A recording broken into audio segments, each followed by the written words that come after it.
ಓಂ ಅಜ್ಞಾನತಿಮಿರಾಂಧಸ್ಯ ಜ್ಞಾನಾಂಜನಶಲಾಕಯಾ ಚಕ್ಷುರುನ್ಮಿಲಿತಂ ಯೇನ ತಸ್ಮೈ ಶ್ರೀಗುರವೇ ನಮಃ. ಶ್ರೀಚೈತನ್ಯಮನೋಭೀಷ್ಟಂ ಸ್ಥಾಪಿತಂ ಯೇನ ಭೂತಲೆ ಸ್ವಯಂ ರೂಪಾ ಕದಾ ಮಹ್ಯಂ ದದಾತಿ ಸ್ವಪದಾಂತಿಕಂ.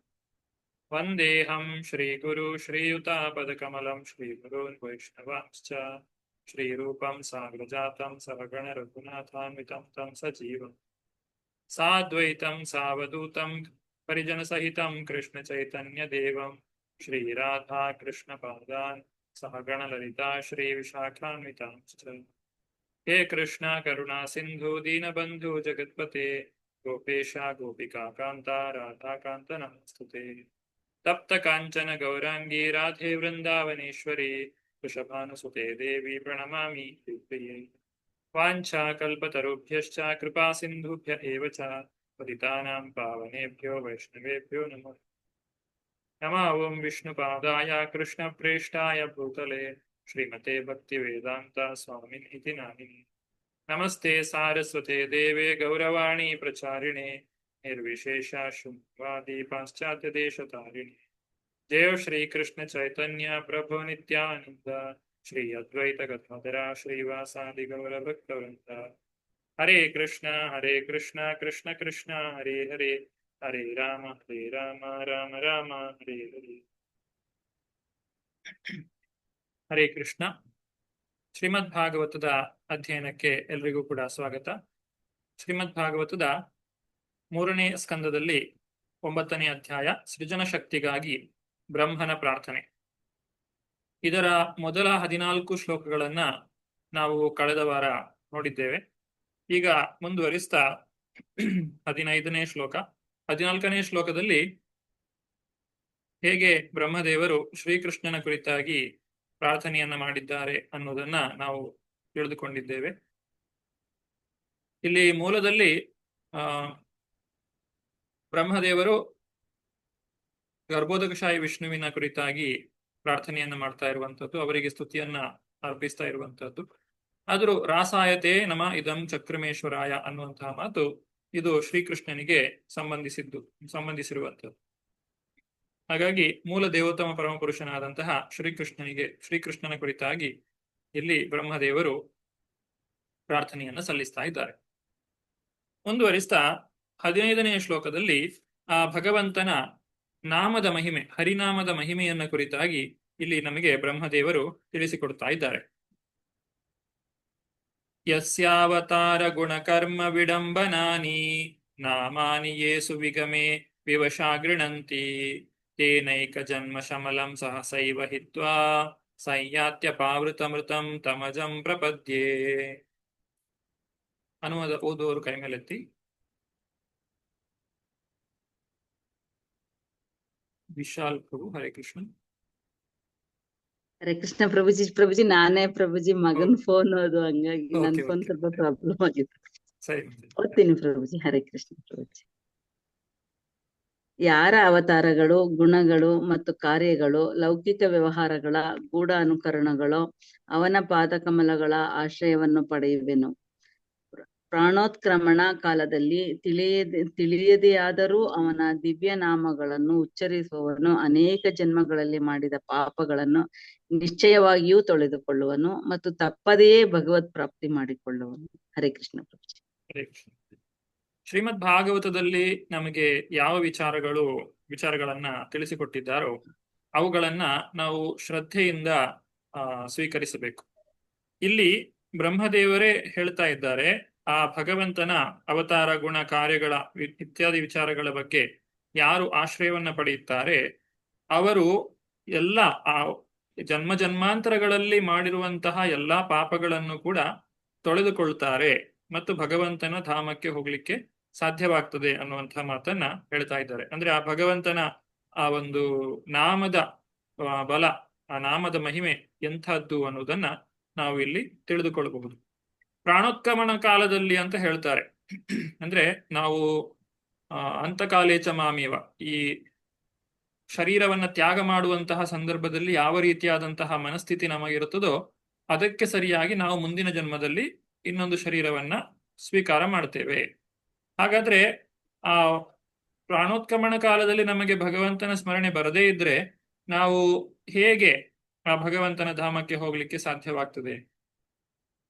ಇದಕ್ಕೆ ಉತ್ತರವಾಗಿ ಶ್ರೀಲ ಪ್ರಭುಪಾದರು ಹೇಳ್ತಾರೆ, ನಾವು ಜನ್ಮ ಪೂರ್ತಿ ಅಂದ್ರೆ ನಮ್ಮ ಶರೀರದಲ್ಲಿ ಶಕ್ತಿ ಇರುವಾಗ ಭಗವಂತನ ಕುರಿತಾಗಿ ಭಕ್ತಿಯನ್ನ ಮಾಡಿದ್ದೇ ಆದ್ರೆ ನಮಗೆ ಸಾವಿನ ಮರಣಕಾಲದಲ್ಲಿ ಆ ಭಗವಂತನ ನೆನಪನ್ನ ಭಗವಂತನೇ ತಂದು ಕೊಡ್ತಾನೆ ಮತ್ತು ತನ್ನ ಧಾಮಕ್ಕೆ ಕರೆದುಕೊಂಡು ಹೋಗ್ತಾನೆ. ಭಾವಾರ್ಥದಲ್ಲಿ ಶ್ರೀಲ ಪ್ರಭುಪಾದರು ಬ್ರಹ್ಮ ಸಂಹಿತೆಯ ಒಂದು ಮಾತನ್ನ ಇಲ್ಲಿ ಹೇಳ್ತಾರೆ, ಕರ್ಮಾಣಿ ಲಿಂಪಂತಿ ನಮೇ ಕರ್ಮ ಫಲೇ ಸ್ಪೃಹ.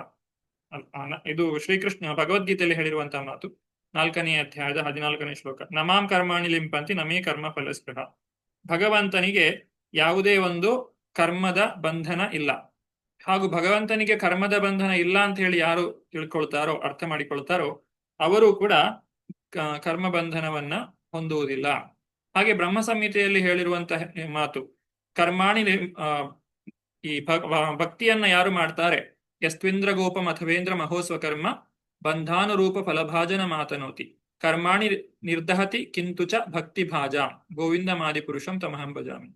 ಕರ್ಮಾಣಿ ನಿರ್ದಹತಿ, ನಾವು ಮಾಡಿದಂತಹ ಎಲ್ಲಾ ಕರ್ಮಗಳನ್ನು ನಾಶ ಮಾಡುವಂತಹ ಶಕ್ತಿ ಆ ಭಗವಂತನಿಗೆ ನಾವು ಮಾಡುವಂತಹ ಭಕ್ತಿ ಸೇವೆಗೆ ಇದೆ. ಆ ಭಗವಂತನು ಎಲ್ಲಾ ಕರ್ಮಗಳನ್ನು ನಾಶ ಮಾಡಿ ನಮ್ಮನ್ನ ತನ್ನ ಧಾಮಕ್ಕೆ ಕರೆದುಕೊಂಡು ಹೋಗ್ತಾನೆ ಅನ್ನುವಂತಹ ಮಾತನ್ನ ಇಲ್ಲಿ ಬ್ರಹ್ಮದೇವರು ತಿಳಿಸ್ತಾ ಇದ್ದಾರೆ. ಗರ್ಭೋದಕಶಾಹಿ ವಿಷ್ಣುವಿನ ಸ್ತುತಿಯನ್ನ ಮಾಡುವಾಗ ಹೇಳಿರುವಂತಹ ಮಾತು. ಇನ್ನು ಮುಂದಿನ ಶ್ಲೋಕದಲ್ಲಿ ಯಾವ ರೀತಿಯಾಗಿ ಈ ಬ್ರಹ್ಮ, ವಿಷ್ಣು ಮತ್ತು ಮಹೇಶ್ವರರಾಗಿ ತ್ರಿಮೂರ್ತಿಗಳಾಗಿ 3 ಗುಣಗಳಲ್ಲಿ ಈ ಒಂದು ಸೃಷ್ಟಿ ಸ್ಥಿತಿ ಲಯಗಳು ನಡೆಯುತ್ತವೆ ಅನ್ನೋದನ್ನ 16ನೇ ಶ್ಲೋಕದಲ್ಲಿ ನಾವು ಇಲ್ಲಿ ಕಾಣಬಹುದು.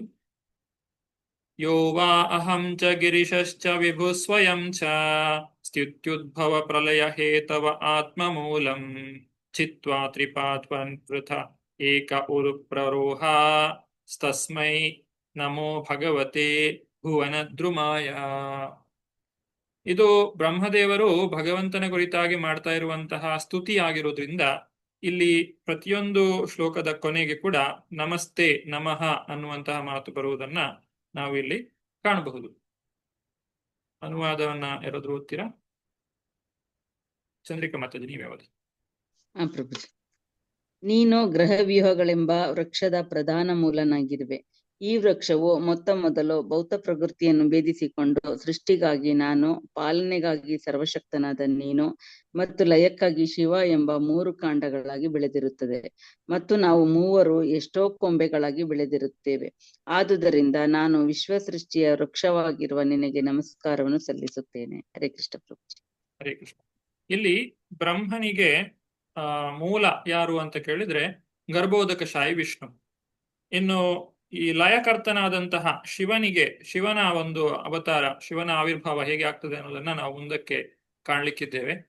ಈ ಸೃಷ್ಟಿ ಕಾರ್ಯದಲ್ಲಿ ಅಂದ್ರೆ ವಿಸರ್ಗ, ಬ್ರಹ್ಮದೇವರು ಮುಂದೆ ಮಾಡಬೇಕಾದಂತಹ ಸೃಷ್ಟಿ ಕಾರ್ಯದಲ್ಲಿ ಚತುಷ್ಕುಮಾರರನ್ನ ಸೃಷ್ಟಿ ಮಾಡಲಾಗ್ತದೆ. ಚತುಷ್ಕುಮಾರರು, ಅವರಲ್ಲಿ ಈ ಸಂಸಾರದಲ್ಲಿ ನೀವು ಪ್ರಜೆಗಳನ್ನ ಪಡೆದು, ಮಕ್ಕಳನ್ನ ಪಡೆದು ಪ್ರಜೋಭಿವೃದ್ಧಿ ಮಾಡಿ ಅಂತ ಹೇಳಿದಾಗ ಬ್ರಹ್ಮದೇವರು ಹೇಳಿದಾಗ ಆ ಚತುಷ್ಕುಮಾರರು, ಸನಕಾದಿ ಚತುಷ್ಕುಮಾರರು ಅವರು ಒಪ್ಪಿಕೊಳ್ಳುವುದಿಲ್ಲ. ತಾವು ಬ್ರಹ್ಮಚಾರಿಗಳಾಗಿ ಇದ್ದು ಬಿಡ್ತೇವೆ ಅನ್ನುವಂತಹ ಮಾತನ್ನ ಹೇಳಿದಾಗ ಆ ಬ್ರಹ್ಮದೇವರಿಗೆ ಬಂದಂತಹ ಸಿಟ್ಟಿನಿಂದ ಭ್ರೂಮಧ್ಯದಿಂದ ಆ ಒಂದು ರುದ್ರನ ಅವತಾರ ಆಗುವಂತದ್ದು. ಆತನು ಲಯಕರ್ತನಾಗಿದ್ದಾನೆ. ಹಾಗೆ ನೋಡುವುದಾದ್ರೆ ಇಲ್ಲಿ ಗರ್ಭೋದಕಶಾಹಿ ವಿಷ್ಣುವಿನಿಂದಲೇ ಮೂಲ ಅಂದ್ರೆ ಈ ಮೂಲ ವೃಕ್ಷ ಇರುವಂತಹದ್ದು. ಅದರಿಂದಲೇ ಎಲ್ಲ ಸಮಸ್ತ ಗ್ರಹವ್ಯೂಹಗಳು ಮತ್ತು ಜೀವಿಗಳು ಹುಟ್ಟಿ ಬರ್ತಾ ಇರುವಂತಹದ್ದು. ಇನ್ನು ಮುಂದಿನ ಅಧ್ಯಾಯದಲ್ಲಿ ನಾವು ನೋಡ್ತೇವೆ ಸೃಷ್ಟಿಯ ಪ್ರಭೇದಗಳು ಯಾವ ರೀತಿಯಾಗಿದೆ ಅಂತ ಹೇಳಿ. ಅಲ್ಲಿಯೂ ಕೂಡ ಈ ವಿಚಾರಗಳನ್ನು ನಾವು ಮತ್ತೆ ತಿಳಿದುಕೊಳ್ಳಿಕ್ಕಿದ್ದೇವೆ. ಹಾಗೆ ಬ್ರಹ್ಮದೇವರು ಹೇಳುವಂತಹದ್ದು, ನೀನೇ ಎಲ್ಲದಕ್ಕೂ ಮೂಲನಾಗಿದ್ದೀಯ. ಭಗವದ್ಗೀತೆಯ 9ನೇ ಅಧ್ಯಾಯದ 10ನೇ ಶ್ಲೋಕದಲ್ಲಿ ಹೇಳಿರುವಂತೆ, ಮಯಾಧ್ಯಕ್ಷೇಣ ಪ್ರಕೃತಿ ಸೂಯತೆ ಸಚರಾಚರಂ. ಮಯಾ ಅಧ್ಯಕ್ಷೇಣ, ಆ ಭಗವಂತನ ಶ್ರೀಕೃಷ್ಣನ ಅಧ್ಯಕ್ಷತೆಯಲ್ಲಿಯೇ ಈ ಎಲ್ಲಾ ಸೃಷ್ಟಿ ಕಾರ್ಯಗಳು, ಸ್ಥಿತಿ ಮತ್ತು ಲಯ ಎಲ್ಲವೂ ಕೂಡ ನಡೆಯುತ್ತಾ ಇರುವಂತಹದ್ದು ಅನ್ನೋದನ್ನ ಇಲ್ಲಿ ನಮಗೆ ತಿಳಿಸ್ತಾ ಇದ್ದಾರೆ. ಹೀಗೆ ಈ ರೀತಿಯಾಗಿ ಈ ಒಂದು ಸೃಷ್ಟಿ ಕಾರ್ಯ ನಡೀತಾ ಇರಬೇಕಾದ್ರೆ ಕಾಲವು ಹೇಗೆ ಜನರ ಮೇಲೆ ಅಥವಾ ಜೀವಿಗಳ ಮೇಲೆ ಪ್ರಭಾವವನ್ನ ಬೀರುತ್ತದೆ ಅನ್ನುವುದನ್ನ ಮುಂದಿನ 2 ಶ್ಲೋಕಗಳಲ್ಲಿ ತಿಳಿಸಿಕೊಡ್ತಾ ಇದ್ದಾರೆ. ಲೋಕೋ ವಿಕರ್ಮ ನಿರತ ಕುಶಲೇ ಪ್ರಮತ್ತ ಕರ್ಮಣ್ಯಯಂ ತ್ವದುದಿತೆ ಭುವದರ್ಚನೆ ಸ್ವೆ ಯಸ್ತಾವದಸ್ಯ ಬಲವಾನಿಹ ಜೀವಿತಾಕ್ಷಾಂ ಸತ್ಯಶ್ಚಿನತ್ಯ ನಿಮಿಷಾಯ ನಮೋಸ್ತು ತಸ್ಮೈ. ಉಮಾ ಕುಲಕರ್ಣಿ ಮಾತಾಜಿ. ಹರೇ ಹರೇ ಕೃಷ್ಣ ಪ್ರಭುಜಿ. ಹರೇ ಕೃಷ್ಣ. ಅನುವಾದ ಪ್ರಭುಪಾದರಿಂದ. ಪ್ರಭುಪಾದ್ ಕಿ ಜೈ. ಜನರು ಸಾಮಾನ್ಯವಾಗಿ ಮೂರ್ಖ ಕರ್ಮಗಳಲ್ಲಿ ನಿರತರಾಗಿರುತ್ತಾರೆ.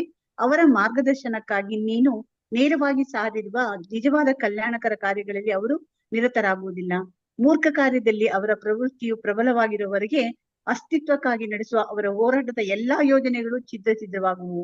ಆದುದರಿಂದ ಶಾಶ್ವತ ಕಾಲ ಸ್ವರೂಪವಾಗಿ ವರ್ತಿಸುವ ಆ ಭಗವಂತನಿಗೆ ನನ್ನ ನಮಸ್ಕಾರಗಳನ್ನು ಸಲ್ಲಿಸುತ್ತೇನೆ. ಹರೇ ಕೃಷ್ಣ ಪ್ರಭುಜಿ. ಭಗವಂತನ ಒಂದು ದರ್ಶನ ಎಲ್ಲರಿಗೂ ಆಗ್ತದೆ ಅಂತ ಹೇಳ್ತಾರೆ. ಭಕ್ತರಿಗೆ ಮಾತ್ರ ಅಲ್ಲ, ಅಭಕ್ತರಿಗೂ ಕೂಡ ಆಗ್ತದೆ. ಅಭಕ್ತರು ಅಂತ ಹೇಳಿದ್ರೆ ಯಾರು? ಭಕ್ತಿಯನ್ನ ಮಾಡದೇ ಇರುವವರು. ಜೀವನದಲ್ಲಿ ಇಂದ್ರಿಯ ಭೋಗವನ್ನ ಪಡೆಯುವುದು ಅಥವಾ ಭೌತಿಕವಾದಂತಹ ಸಂಪತ್ತನ್ನ ಗಳಿಸುವುದರಲ್ಲೇ ತಮ್ಮ ಜೀವನವನ್ನ ಸಾಗಿಸುವಂತಹ ಜನರಿಗೆ ಕೂಡ ಭಗವಂತನ ದರ್ಶನ ಆಗ್ತದೆ. ಹೇಗೆ ಆಗುತ್ತದೆ? ಕಾಲನ ರೂಪದಲ್ಲಿ. ಆ ಒಂದು ಮೃತ್ಯುವಿನ ಸಂದರ್ಭದಲ್ಲಿ ಕಾಲನ ರೂಪದಲ್ಲಿ ಭಗವಂತನು ಅವರಿಗೆ ದರ್ಶನವನ್ನ ಕೊಡ್ತಾನೆ ಅಂತ ಹೇಳ್ತಾರೆ. ಇಲ್ಲಿಯವರೆಗೆ ಇಡೀ ಜನ್ಮದಲ್ಲಿ ಏನೆಲ್ಲ ಸಾಧನೆಯನ್ನ ಮಾಡಿರ್ತಾರೋ ಅಥವಾ ಏನೆಲ್ಲ ವಿಷಯ ವಸ್ತುಗಳನ್ನ ಸಂಚಯಿಸಿಕೊಂಡಿರ್ತಾರೋ ಅದೆಲ್ಲವನ್ನು ಕೂಡ ಆ ಕಾಲನು ತೆಗೆದುಕೊಂಡು ಹೋಗಿಬಿಡ್ತಾನೆ. ಇವರು ಮಾಡ್ತಾ ಇರುವಂತಹ ಎಲ್ಲಾ ಪ್ರಯತ್ನಗಳು ಕೂಡ ಅದು ನಿಷ್ಫಲವಾಗ್ತವೆ. ಅವರ ಹೋರಾಟದ ಎಲ್ಲ ಯೋಜನೆಗಳು ಛಿದ್ರವಾಗ್ತದೆ ಅಂತ ಹೇಳಿ ಇಲ್ಲಿ ಬ್ರಹ್ಮದೇವರು ಹೇಳ್ತಾ ಇದ್ದಾರೆ. ಪುನಃ ಪುನಃ ಚರ್ವಿತ ಚರ್ವಣಾನಾಂ. ಶ್ರೀಮದ್ ಭಾಗವತದಲ್ಲೇ ಮುಂದಕ್ಕೆ ಬರುವಂತಹ ಮಾತು. ಮತಿರ್ನ ಕೃಷ್ಣೇ ಪರತಾ ಸತೋ ವಾ ಮಿಥೋ ವಿಪದ್ಯೇತ ಗೃಹವ್ರತಾನಾಂ ಅದಾಂತ ಗೋಭಿರ್ ವಿಶತಾಂ ತಮಿಸ್ರಂ ಪುನಃ ಪುನಃ ಚರ್ವಿತ ಚರ್ವಣಾನಾಂ. ಈ ರೀತಿ ಪುನಃ ಪುನಃ ಚರ್ವಿತ ಅಂದ್ರೆ ಹಿಂದೆಯೂ ಕೂಡ ಇಂತಹ ಅನೇಕ ಪ್ರಯತ್ನಗಳನ್ನ ಜನರು ಮಾಡಿದ್ದಾರೆ, ಈಗಲೂ ಮಾಡ್ತಾ ಇದ್ದಾರೆ, ಮುಂದೆ ಕೂಡ ಅದನ್ನ ಅದೇ ರೀತಿಯಾಗಿ ಮಾಡ್ತಾ ಇರ್ತಾರೆ. ಅದರಲ್ಲಿ ಯಾರೂ ಕೂಡ ಸಫಲತೆಯನ್ನು ಹೊಂದಲಿಕ್ಕೆ ಸಾಧ್ಯ ಆಗ್ಲಿಲ್ಲ. ಆದ್ರೂ ಕೂಡ ಜನರು ತಮ್ಮ ಪ್ರಯತ್ನವನ್ನ ನಿಲ್ಲಿಸ್ತಾ ಇಲ್ಲ. ಆ ರೀತಿಯಾಗಿ ಯಾರು ಭೌತಿಕ ವಿಷಯಗಳಲ್ಲೇ ಜೀವನವನ್ನ ಕಳೀತಾ ಇರ್ತಾರೋ ಅವರನ್ನ ಕಾಲವು, ಅವರ ಒಂದು ಪ್ರಯತ್ನವನ್ನ ಕಾಲವು ನಾಶ ಮಾಡುತ್ತದೆ ಅನ್ನುವುದನ್ನ ತಿಳಿಸಿಕೊಡ್ತಾ ಇದ್ದಾರೆ. ಇನ್ನು ಬ್ರಹ್ಮದೇವರ ಕಾಲಾವಧಿಯ ವಿಚಾರವಾಗಿ ಇಲ್ಲಿ ಮುಂದಿನ 18ನೆಯ ಶ್ಲೋಕದಲ್ಲಿ ಹೇಳ್ತಾ ಇದ್ದಾರೆ. ಯಸ್ಮಾದ್ಭಿಭೇದ್ಯಮಿಹಮಪಿ ದ್ವಿಪರಾರ್ಧ ದೃಷ್ಟ್ಯಾ ಮಧ್ಯಾಸಿತ ಸಕಲ ಲೋಕ ನಮಸ್ಕೃತಂ ಯತ್ ತೇಪೇ ತಪೋ ಬಹುಸವೋ ವರುರುತ್ಸಮಾನ ತಸ್ಮೈ ನಮೋ ಭಗವತೆ ಅಧಿಮಖಾಯ ತುಭ್ಯಂ. ಹರಿಣಿ ಮಾತಾಜಿ. ಹರೇ ಕೃಷ್ಣ ಪ್ರಭುಜಿ. ಅನುವಾದ ಶೀಲ ಪ್ರಪಾದರಿಂದ. ಶೀಲ ಪ್ರಪಾದರಿಗೆ ಜಯವಾಗಲಿ. ಓ ಪ್ರಭುವೆ, ನೀನು ದಣಿವನ್ನರಿಯದ ಕಾಲನಾಗಿರುವೆ ಮತ್ತು ಎಲ್ಲ ಯಜ್ಞಗಳ ಭೋಕ್ತಾರನು. ಅಂತಹ ನಿನಗೆ ನನ್ನ ಗೌರವಪೂರ್ವಕ ನಮಸ್ಕಾರಗಳನ್ನು ಸಲ್ಲಿಸುತ್ತೇನೆ. ನಾನು 2 ಪರಾರ್ಧ ಕಾಲಾವಧಿಯವರೆಗೆ ಇರತಕ್ಕ ಧಾಮದಲ್ಲಿರುವೆನಾದರೂ ವಿಶ್ವದ ಲೋಕಗಳನ್ನೆಲ್ಲ ನಡೆಸುವವನು ನಾನಾಗಿದ್ದರೂ ಮತ್ತು ಆತ್ಮ ಸಾಕ್ಷಾತ್ಕಾರಕ್ಕಾಗಿ ಅನೇಕ ವರ್ಷಗಳ ತಪಸ್ಸನ್ನು ಮಾಡಿರುವವನಾದರೂ ನಿನಗೆ ಗೌರವಗಳನ್ನು ಸಲ್ಲಿಸುತ್ತೇನೆ. ಹರೇ ಕೃಷ್ಣ ಪ್ರಭು. ಧನ್ಯವಾದ. ಹರೇ ಕೃಷ್ಣ. ಇಲ್ಲಿ ಬ್ರಹ್ಮದೇವರ ಸ್ಥಾನ ಯಾವ ರೀತಿಯಾದದ್ದು ಅಂತ ಹೇಳಿ ನಾವು ಅರ್ಥ ಮಾಡಿಕೊಳ್ಬಹುದು. ಬ್ರಹ್ಮದೇವರು ಇರುವಂತದ್ದು ಸತ್ಯಲೋಕದಲ್ಲಿ. ಆ ಸತ್ಯಲೋಕದ ಒಂದು ಆಯಸ್ಸು ಅಥವಾ ಬ್ರಹ್ಮದೇವರ ಆಯಸ್ಸು ಹೇಗಿರ್ತದೆ ಇದನ್ನು ನಾವು ಭಗವದ್ಗೀತೆಯಲ್ಲಿ 4ನೇ ಅಧ್ಯಾಯದಲ್ಲಿ ಮೊದಲು ತಿಳ್ಕೊಂಡಿದ್ದೇವೆ. ನಂತರ ಅನೇಕ ಕಡೆಗಳಲ್ಲಿ ಇದರ ಉಲ್ಲೇಖ ಬರ್ತದೆ. ಈ ನಮ್ಮ ಪ್ರಸ್ತುತ ಕಲಿಯುಗ ಅನ್ನುವಂಥದ್ದು 4,32,000 ವರ್ಷಗಳು. ಇದರ 2 ಪಟ್ಟು ದ್ವಾಪರ, 3 ಪಟ್ಟು ತ್ರೈತಾಯುಗ, 4 ಪಟ್ಟು ಸತ್ಯಯುಗ. ಹಾಗೆ ಒಟ್ಟು ಸೇರಿಸಿದ್ರೆ ಕಲಿಯುಗದ 10 ಪಟ್ಟು, ಒಟ್ಟು 10 ಪಟ್ಟು ಅನ್ನುವಂಥದ್ದು ಒಂದು ಮಹಾಯುಗ ಅಂತ ಹೇಳ್ತೇವೆ. 4 ಯುಗಗಳನ್ನ ಒಟ್ಟಿಗೆ ಸೇರಿಸಿದ್ರೆ ಒಂದು ಮಹಾಯುಗ. ಈ ರೀತಿಯಾಗಿ 1,000 ಮಹಾಯುಗಗಳು ಸೇರಿದ್ರೆ ಅದು ಬ್ರಹ್ಮನ ಒಂದು ದಿನವಾಗ್ತದೆ. ಆ ರೀತಿಯಾಗಿ ಬ್ರಹ್ಮನಿಗೆ ಒಂದು ತಿಂಗಳು ಅಂದ್ರೆ 30 ದಿನ, ಆಮೇಲೆ ಆ ರೀತಿಯಾಗಿ 12 ತಿಂಗಳು ಸೇರಿದ್ರೆ 1 ವರ್ಷ, ಹಾಗೆ 100 ವರ್ಷ ಬ್ರಹ್ಮದೇವರು ಬದುಕುವಂತಹದ್ದು. ಬ್ರಹ್ಮದೇವರ ಜೀವಿತಾವಧಿ, ಇಷ್ಟು ದೊಡ್ಡ ಜೀವಿತಾವಧಿ ಏನಿದೆ ಅದನ್ನ 2 ವಿಭಾಗಗಳಲ್ಲಿ ಮಾಡ್ತಾರೆ. ಮೊದಲ 50 ವರ್ಷವನ್ನ ಮೊದಲ ಪರಾರ್ಧ ಅಂತ ಹೇಳ್ತೇವೆ. ಆಮೇಲೆ 50ರಿಂದ 100 ವರ್ಷದವರೆಗೆ ಇನ್ನೊಂದು ಪರಾರ್ಧ ಅಂತ ಹೇಳ್ತೇವೆ. ಹಾಗೆ ದ್ವಿಪರಾರ್ಧ ಅಂತ ಬ್ರಹ್ಮದೇವರ ಆಯಸ್ಸನ್ನ 2 ಭಾಗಗಳನ್ನಾಗಿ ಮಾಡಿ ತಿಳಿಸಿರುವಂತಹದ್ದು. ಹಾಗಾಗಿ ಇಲ್ಲಿ ದ್ವಿಪರಾರ್ಧ ಅರಿಧಿಷ್ಣ ಅಂತ ಹೇಳ್ತಾ ಇದ್ದಾರೆ. ಈ ಪ್ರಭುಪಾದರು ಇಲ್ಲಿ ಪ್ರತಿಪದಗಳ ಅರ್ಥದಲ್ಲಿಯೂ ಕೂಡ ಅದನ್ನ ವಿಭಾಗಿಸಿ ತಿಳಿಸಿಕೊಟ್ಟಿದ್ದಾರೆ ನಮ್ಗೆ. ಇಲ್ಲಿ ಇಷ್ಟೊಂದು ದೀರ್ಘವಾದಂತಹ ಆಯಸ್ಸು ಹೊಂದಿರುವಂಥದ್ದು ಬ್ರಹ್ಮದೇವರು. ಅದು 430 ಕೋಟಿ ವರ್ಷಗಳಾಗ್ತವೆ ಮನುಷ್ಯನ ಒಂದು ಕಾಲಾವಧಿಯಲ್ಲಿ ನಾವು ನೋಡುವುದಾದ್ರೆ. ಅಷ್ಟು ದೊಡ್ಡ ಜೀವಿತಾವಧಿಯನ್ನ ಹೊಂದಿದ್ರು ಬ್ರಹ್ಮದೇವರು. ಅಷ್ಟೊಂದು ಜವಾಬ್ದಾರಿಯುತವಾದಂತಹ ಸ್ಥಾನದಲ್ಲಿದ್ರೂ ಕೂಡ ಆ ಭಗವಂತನ ಮುಂದೆ ಬ್ರಹ್ಮದೇವರು ಬಹಳ ಸಣ್ಣವರು. ಹಾಗಾಗಿ ನಿನಗೆ ನಾನು ನಮಸ್ಕಾರಗಳನ್ನು ಪೂರ್ಣವಾದಂತಹ ನಮಸ್ಕಾರಗಳನ್ನ ಸಮರ್ಪಿಸ್ತಾ ಇದ್ದೇನೆ ಅಂತ ಹೇಳಿ ಬ್ರಹ್ಮದೇವರು ಇಲ್ಲಿ ಹೇಳ್ತಾ ಇರುವಂತಹ ಮಾತು. ಈ ರೀತಿ ಬ್ರಹ್ಮದೇವರ ಒಂದು ದೀರ್ಘವಾದಂತಹ ಆಯಸ್ಸೇನಿದೆ, ಅದರಲ್ಲಿ ಪ್ರತಿದಿನವೂ ಕೂಡ ಭಗವಂತನು ಅವತಾರವನ್ನ ತಾಳ್ತಾನೆ. 1000 ಮಹಾಯುಗಗಳಿವೆ. ಆ 1000 ಮಹಾಯುಗಗಳು ಬ್ರಹ್ಮನ ಒಂದು ಹಗಲು, ಹಾಗೆ 1000 ಮಹಾಯುಗಗಳು ಬ್ರಹ್ಮನ ಒಂದು ರಾತ್ರಿ. ಇದು 2 ಸೇರಿದ್ರೆ ಬ್ರಹ್ಮನ ಒಂದು ಸಂಪೂರ್ಣ ದಿನವಾಗ್ತದೆ, ಅಂದ್ರೆ 24 ಗಂಟೆಗಳಾಗ್ತವೆ. ಆ 1000 ದಿನಗಳಲ್ಲಿ 1000 ಮಹಾಯುಗಗಳ ಒಂದು ದಿನದಲ್ಲಿ ಭಗವಂತನು ನಾನಾ ರೀತಿಯಾದಂತಹ ಅವತಾರಗಳನ್ನು ತಾಳ್ತಾನೆ. ಹಾಗೂ ಶ್ರೀಕೃಷ್ಣನು ಸ್ವತಃ ಒಂದು ದಿನ, ಅಂದ್ರೆ ದಿನಕ್ಕೆ 1 ಸಲ ಬರ್ತಾನೆ. ಅದು ಈ ಒಂದು ಮಹಾಯುಗದಲ್ಲಿ ಹೇಗೆ ಅಂತ ಹೇಳಿದ್ರೆ, ಪ್ರಸ್ತುತ ನಡೀತಾ ಇರುವಂತಹ ಮನ್ವಂತರ ಒಟ್ಟು 14 ಮನುಗಳು ಬರ್ತಾರೆ.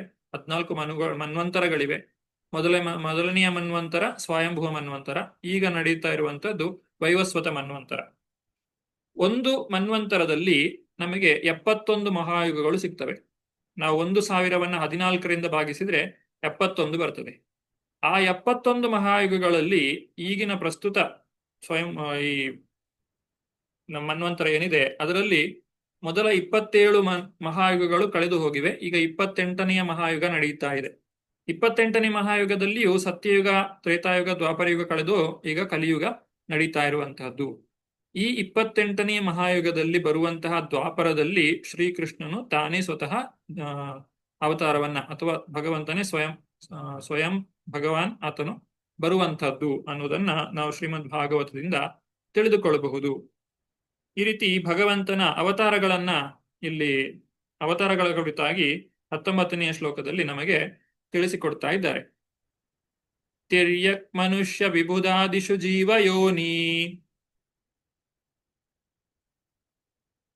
ತಿರ್ಯಕ್ ಮನುಷ್ಯ ವಿಬುಧಾದಿಷು ಜೀವಯೋನಿ ಆತ್ಮ ಇಚ್ಛಯ ಯಾತ್ಮಕೃತ ಸೇತು ಪರಿಪ್ಸಯಾಯ ಪ್ರೇಮೇ ನಿರಸ್ತ ವಿಷಯೋ ವ್ಯವರುದ್ಧ ದೇಹ ತಸ್ಮೈ ನಮೋ ಭಗವತೆ ಪುರುಷೋತ್ತಮಾಯ.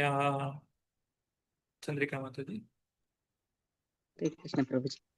ಓ ನನ್ನ ಪ್ರಭುವೆ, ನಿನ್ನದೇ ಆದ ಇಚ್ಛೆಯಿಂದ ನೀನು ನಾನಾ ಜೀವಜಾತಿಗಳಲ್ಲಿಯೋ, ಮಾನವರಿಗಿಂತ ಕೆಳಗಿನ ಪ್ರಾಣಿಗಳಲ್ಲಿಯೋ, ಹಾಗೆಯೇ ದೇವತೆಗಳಲ್ಲಿಯೋ ನಿನ್ನ ದಿವ್ಯ ಲೀಲೆಗಳನ್ನು ಆಚರಿಸುವುದಕ್ಕಾಗಿ ಕಾಣಿಸಿಕೊಳ್ಳುವೆ. ಭೌತಿಕ ಕಲ್ಮಶದಿಂದ ನೀನೇನೋ ಪರಿಣಾಮಗೊಳ್ಳುವುದಿಲ್ಲ. ನೀನು ನಿನ್ನವೇ ಆದ ಧರ್ಮತತ್ವಗಳ ಪ್ರೇರಣೆಗಳನ್ನು ನೆರವೇರಿಸಲು ಬರುವೆ. ಆದುದರಿಂದ ಎಲೈ ಪರಮ ಪುರುಷನೇ, ಅಂತಹ ನಾನಾ ರೂಪಗಳನ್ನು ಪ್ರಕಟಿಸುತ್ತಾ ಇರುವುದಕ್ಕಾಗಿ ನಿನಗೆ ನನ್ನ ನಮಸ್ಕಾರಗಳನ್ನು ಸಲ್ಲಿಸುತ್ತೇನೆ. ಹರೇ ಕೃಷ್ಣ ಪ್ರಭುಜಿ. ಭಗವಂತನ ಅವತಾರ ತಾಳುವುದಕ್ಕೆ ಏನು ಕಾರಣ ಅನ್ನುವುದನ್ನ ನಾವು ಭಗವದ್ಗೀತೆಯಲ್ಲಿ ತಿಳಿದಿದ್ದೇವೆ. ಧರ್ಮ ಸಂಸ್ಥಾಪನಾರ್ಥಾಯ ಸಂಭವಾಮಿ ಯುಗೆ ಯುಗೆ ಧರ್ಮ ಪರಿತ್ರಾಣಾಯ ಸಾಧೂನಾಂ ವಿನಾಶಾಯ ಚ ದುಷ್ಕೃತಾಂ. ಯಾರೆಲ್ಲ ದುಷ್ಟರಿದ್ದಾರೋ ಅವರನ್ನ ಶಿಕ್ಷಿಸ್ಲಿಕ್ಕೆ ಮತ್ತೆ ಶಿಷ್ಟರನ್ನ ರಕ್ಷಣೆ ಮಾಡಲಿಕ್ಕೋಸ್ಕರ ಭಗವಂತನು ಅವತಾರವನ್ನು ತಾಳಿ ಬರುವಂತಹದ್ದು. ಹಾಗೆ ಭಗವಂತನು ಬಂದಾಗ ಯಾರು ಮೂಢರಿದ್ದಾರೋ ಅವರು ಭಗವಂತನನ್ನ ಸಾಮಾನ್ಯವಾದ ಮನುಷ್ಯ ಅಂತ ಹೇಳಿ ತಿಳ್ಕೊಳ್ತಾರೆ. ಅವಜಾನಂತಿ ಮಾಂ ಮೂಢ ಮಾನುಷೀಂ ತನುಮಾಶ್ರಿತಂ. ಆದ್ರೆ ಭಗವಂತನ ನಿಜವಾದಂತಹ ಸ್ಥಾನವನ್ನ ತಿಳಿದುಕೊಂಡಂತಹ ಶುದ್ಧ ಭಕ್ತರು ಭಗವಂತನಿಗೆ ತಮ್ಮ ಪ್ರಣಾಮಗಳನ್ನ ಸಲ್ಲಿಸ್ತಾರೆ. ಹೇಗೆ ಅಂತ ಹೇಳಿದ್ರೆ ಇಲ್ಲಿ ಆ ಭಗವಂತ ಮತ್ಸ್ಯನಾಗಿ ಬರಬಹುದು, ಕೂರ್ಮನಾಗಿ ಬರಬಹುದು, ವರಾಹನಾಗಿ ಬರಬಹುದು, ನರಸಿಂಹನಾಗಿ ಬರಬಹುದು. ಬೇರೆ ಬೇರೆ ರೂಪಗಳನ್ನು ತಾಳಿ ಭಗವಂತ ಬಂದರೂ ಕೂಡ ಆ ಒಂದು ಸ್ಥಾನದಿಂದಾಗಿ ಭಗವಂತನ ಸ್ಥಾನಕ್ಕೆ ಯಾವುದೇ ಕುಂದು ಬರುವುದಿಲ್ಲ. ಒಂದು ಮೀನಿನ ರೂಪದಲ್ಲಿ ಬಂದರೂ ಕೂಡ ನಾವು ಭಗವಂತನನ್ನ ಮತ್ಸ್ಯಾವತಾರಿ ಅಂತ ಹೇಳಿ ಪೂಜಿಸ್ತೇವೆ. ಒಂದು ವರಾಹದ ರೂಪದಲ್ಲಿ ಬಂದಾಗಲೂ ಕೂಡ ನಾವು ಭಗವಂತನನ್ನ ಪೂಜಿಸ್ತೇವೆ. ಆ ಒಂದು ಮೂಲ ರೂಪದಲ್ಲಿ ಆ ಜೀವಿಯನ್ನ, ಅದೊಂದು ವರಾಹ ಅಂತ ಹೇಳಿದ್ರೆ ಒಂದು ಹಂದಿಯ ರೂಪ ಇರಬಹುದು ಅಥವಾ ಒಂದು ಮೀನಿನ ರೂಪ ಅಂತ ಹೇಳಿ ನಾವು ಅದನ್ನ ತುಚ್ಛವಾಗಿ ಕಾಣುವುದಿಲ್ಲ. ಆ ಭಗವಂತನ ಸ್ಥಾನವು ಯಾವಾಗ್ಲೂ ಕೂಡ ಉತ್ತಮವಾಗಿಯೇ ಇರ್ತದೆ. ಧರ್ಮವನ್ನ ಸಂಸ್ಥಾಪನೆ ಮಾಡ್ಲಿಕ್ಕೋಸ್ಕರ ಭಗವಂತನು ಅನೇಕ ರೂಪಗಳನ್ನ ತಾಳಿ ಬರ್ತಾ ಇದ್ದಾನೆ. ಅಂತಹ ಭಗವಂತನಿಗೆ ನಾನು ನನ್ನ ನಮಸ್ಕಾರಗಳನ್ನ ಸಲ್ಲಿಸ್ತೇನೆ ಅಂತ ಹೇಳಿ ಇಲ್ಲಿ ಬ್ರಹ್ಮದೇವರು ತಿಳಿಸ್ತಾ ಇದ್ದಾರೆ. ಇನ್ನು ಮುಂದಿನ 2 ಶ್ಲೋಕಗಳಲ್ಲಿ ಆ ಗರ್ಭೋದಕ ಶಾಹಿ ವಿಷ್ಣುವು ನೋಡ್ಲಿಕ್ಕೆ ಯಾವ ರೀತಿಯಾಗಿ ಇರ್ತಾರೆ, ಅವರು ಇರುವಂತಹ ಆ ಒಂದು ಸ್ಥಳದಲ್ಲಿ ಅವರು ಹೇಗೆ ಇದ್ದಾರೆ ಅನ್ನೋದನ್ನ ನಮಗೆ ವಿವರಿಸ್ತಾ ಇದ್ದಾರೆ ಬ್ರಹ್ಮದೇವರು. ಯೋ ವಿದ್ಯಯಾನುಪಹತೋಪಿ ದಶಾರ್ಧವೃತ್ಯ ನಿದ್ರಾಮುವಾಹ ಜಠರೀಕೃತ ಲೋಕಯಾತ್ರಾ ಅಂತರ್ಜಲೆ ಕಶಿಪುಸ್ಪರ್ಶಾನುಕೂಲಾಂ ಭೀಮೋರ್ಮಿ ಮಾಲಿನಿ ಜನಸ್ಯ ಸುಖಂ ವಿವೃಣ್ಣನ್. ಉಮಾ ಕುಲಕರ್ಣಿ ಮಾತಾಜಿ.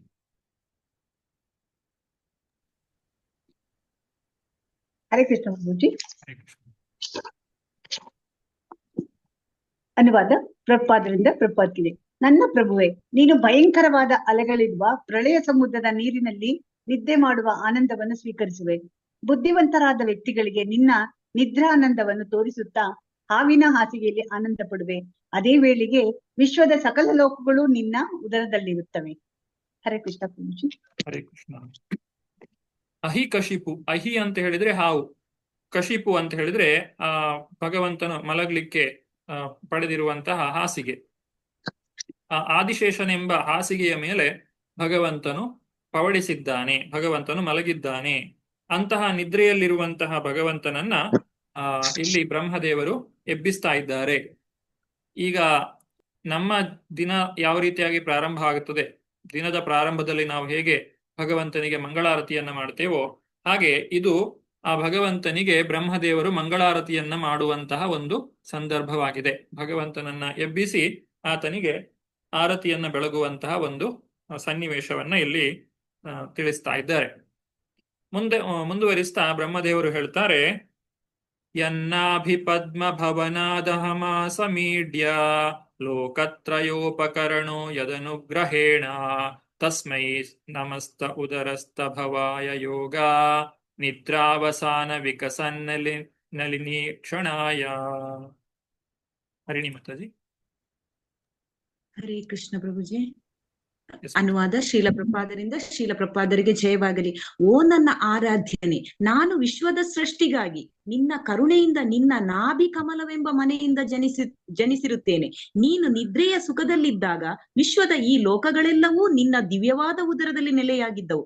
ಈಗ ನಿನ್ನ ನಿದ್ದೆ ಮುಗಿದಿದ್ದು ನಿನ್ನ ಕಣ್ಣುಗಳು ಉದಯ ಕಾಲದಲ್ಲಿ ಅರಳುವ ತಾವರೆಗಳಂತೆ ತೆರೆದಿವೆ. ಹರೇ ಕೃಷ್ಣ ಪ್ರಭುಜಿ, ಧನ್ಯವಾದಗಳು.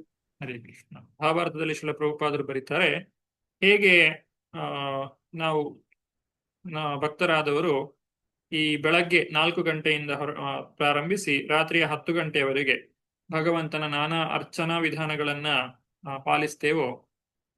ಪಾಲಿಸ್ಲಿಕ್ಕೆ ಆ ಬ್ರಹ್ಮದೇವರು ಇಲ್ಲಿ ನಮಗೆ ಕಲಿಸಿಕೊಡ್ತಾ ಇದ್ದಾರೆ.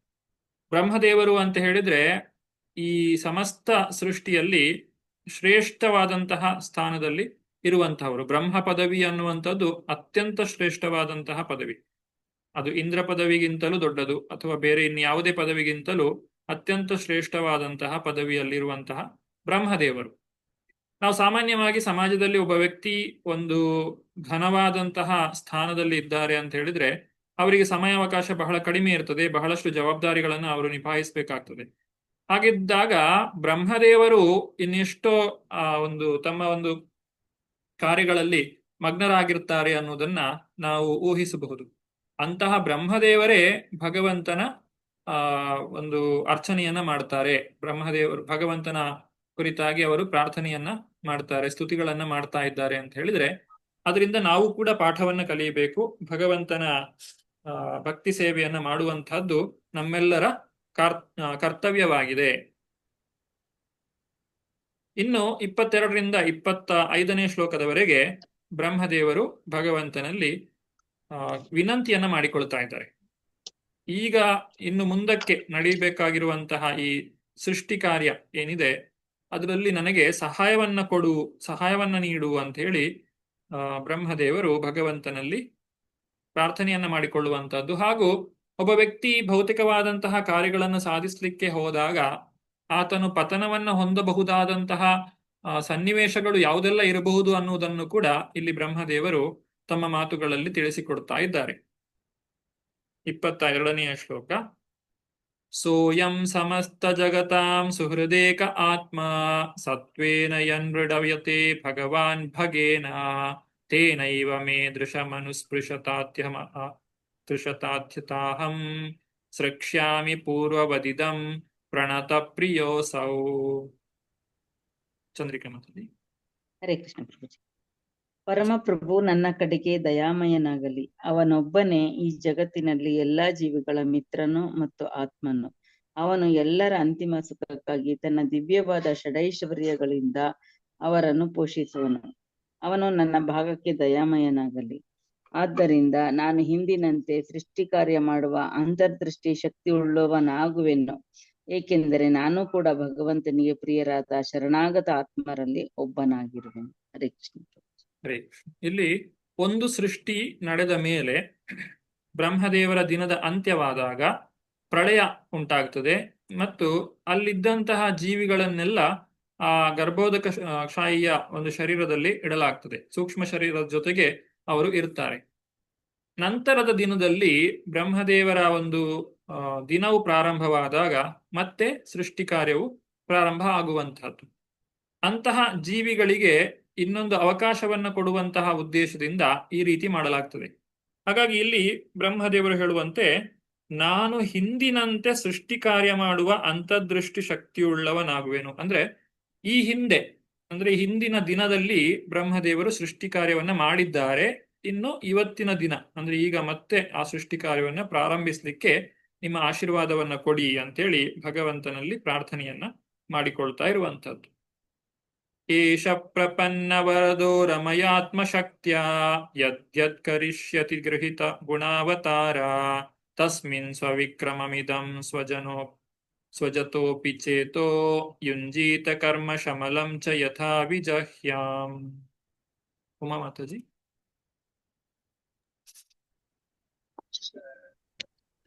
ಹರೇ ಕೃಷ್ಣ ಪ್ರಭುಜಿ. ಅನುವಾದ ಪ್ರಭುಪಾದರಿಂದ ಪ್ರಭುಪಾದ್ ಜೈ. ಪರಮಪ್ರಭು ದೈವೋತ್ತಮ ಪುರುಷನು ಯಾವಾಗಲೂ ಶರಣಾಗತ ಆತ್ಮರಿಗೆ ಉಪಕಾರಿ. ಅವನ ಕಾರ್ಯಗಳು ಅವನ ಅಂತರಂಗ ಶಕ್ತಿಯಾದ ರಮ ಮತ್ತು ಶ್ರೀದೇವಿಯ ಮೂಲಕ ಕಾರ್ಯಗತವಾಗುವವು. ಭೌತಿಕ ಲೋಕದ ಸೃಷ್ಟಿಯಲ್ಲಿ ನಾನು ಅವನ ಸೇವೆಯಲ್ಲಿ ತತ್ಪರನಾಗುವಂತೆ ಮಾತ್ರ ಪ್ರಾರ್ಥಿಸುತ್ತೇನೆ ಮತ್ತು ನಾನು ನನ್ನ ಕಾರ್ಯಗಳಿಂದ ಭೌತಿಕವಾಗಿ ಬಾಧಿತನಾಗಬಾರದೆಂದು ಪ್ರಾರ್ಥಿಸುತ್ತೇನೆ, ಏಕೆಂದರೆ ಇದರಿಂದ ನಾನು ಸೃಷ್ಟಿಕರ್ತನೆಂಬ ಮಿಥ್ಯ ಅಹಂಕಾರವನ್ನು ತೊರೆಯಲು ಶಕ್ತನಾಗುವೆನು. ಹರೇ ಕೃಷ್ಣ ಪ್ರಭು. ಹರೇ ಕೃಷ್ಣ. ಇಲ್ಲಿ ಬ್ರಹ್ಮದೇವರು ಹಿಂದಿನ ಶ್ಲೋಕದಲ್ಲಿ ಸೃಷ್ಟಿಗೆ ಬೇಕಾದಂತಹ ಶಕ್ತಿಯನ್ನು ನನಗೆ ಕೊಡು ಅಂತ ಹೇಳಿ ಪ್ರಾರ್ಥನೆಯನ್ನ ಮಾಡಿದ್ರು. ಈಗ ಈ ಸೃಷ್ಟಿಯನ್ನ ನಾನು ಮಾಡುವಾಗ ನನಗೆ ಮಿಥ್ಯಾಹಂಕಾರ ಬರದೇ ಇರಲಿ ಅಂತ ಹೇಳಿ ಬ್ರಹ್ಮದೇವರು ಕೇಳಿಕೊಳ್ತಾ ಇದ್ದಾರೆ. ಸಾಮಾನ್ಯವಾದ ಜನರು ಒಂದು ಕಾರ್ಯವನ್ನ ಮಾಡಬೇಕು ಅಂತ ಆದಾಗ ಆ ಕಾರ್ಯದಲ್ಲಿ ಸಫಲತೆಯನ್ನ ಕಂಡಾಗ ಅದನ್ನು ನಾನೇ ಮಾಡಿದೆ ಅನ್ನುವಂತಹ ಒಂದು ಭಾವನೆ ವ್ಯಕ್ತಿಗೆ ಬರುವಂತಹದ್ದು ಸಹಜ. ಆದ್ರೆ ಅಂತಹ ಒಂದು ಮಿಥ್ಯಾಹಂಕಾರವೇ ಆತನ ನಾಶಕ್ಕೆ ಕಾರಣವಾಗಬಹುದು. ಹಾಗಾಗಿ ಬ್ರಹ್ಮದೇವರು ಇಲ್ಲಿ ಭಗವಂತನಲ್ಲಿ ಪ್ರಾರ್ಥನೆ ಮಾಡಿಕೊಳ್ಳುವಂತಹದ್ದು, ಇಂತಹ ಒಂದು ಸೃಷ್ಟಿ ಕಾರ್ಯ ಇದನ್ನು ನಾನು ಮಾಡ್ಲಿಕ್ಕೆ ಹೊರಟಿದ್ದೇನೆ, ಇದು ನಿನ್ನ ಕೃಪೆಯಿಂದಲೇ ನಡೆಯುತ್ತಾ ಇರುವಂತಹದ್ದು. ಈ ಸತ್ಯ ನನ್ನ ಮನಸ್ಸಿನಲ್ಲಿ ಯಾವಾಗ್ಲೂ ಇರ್ಲಿ, ನಾನು ಯಾವತ್ತೂ ಇದನ್ನ ಮರಿಬಾರದು.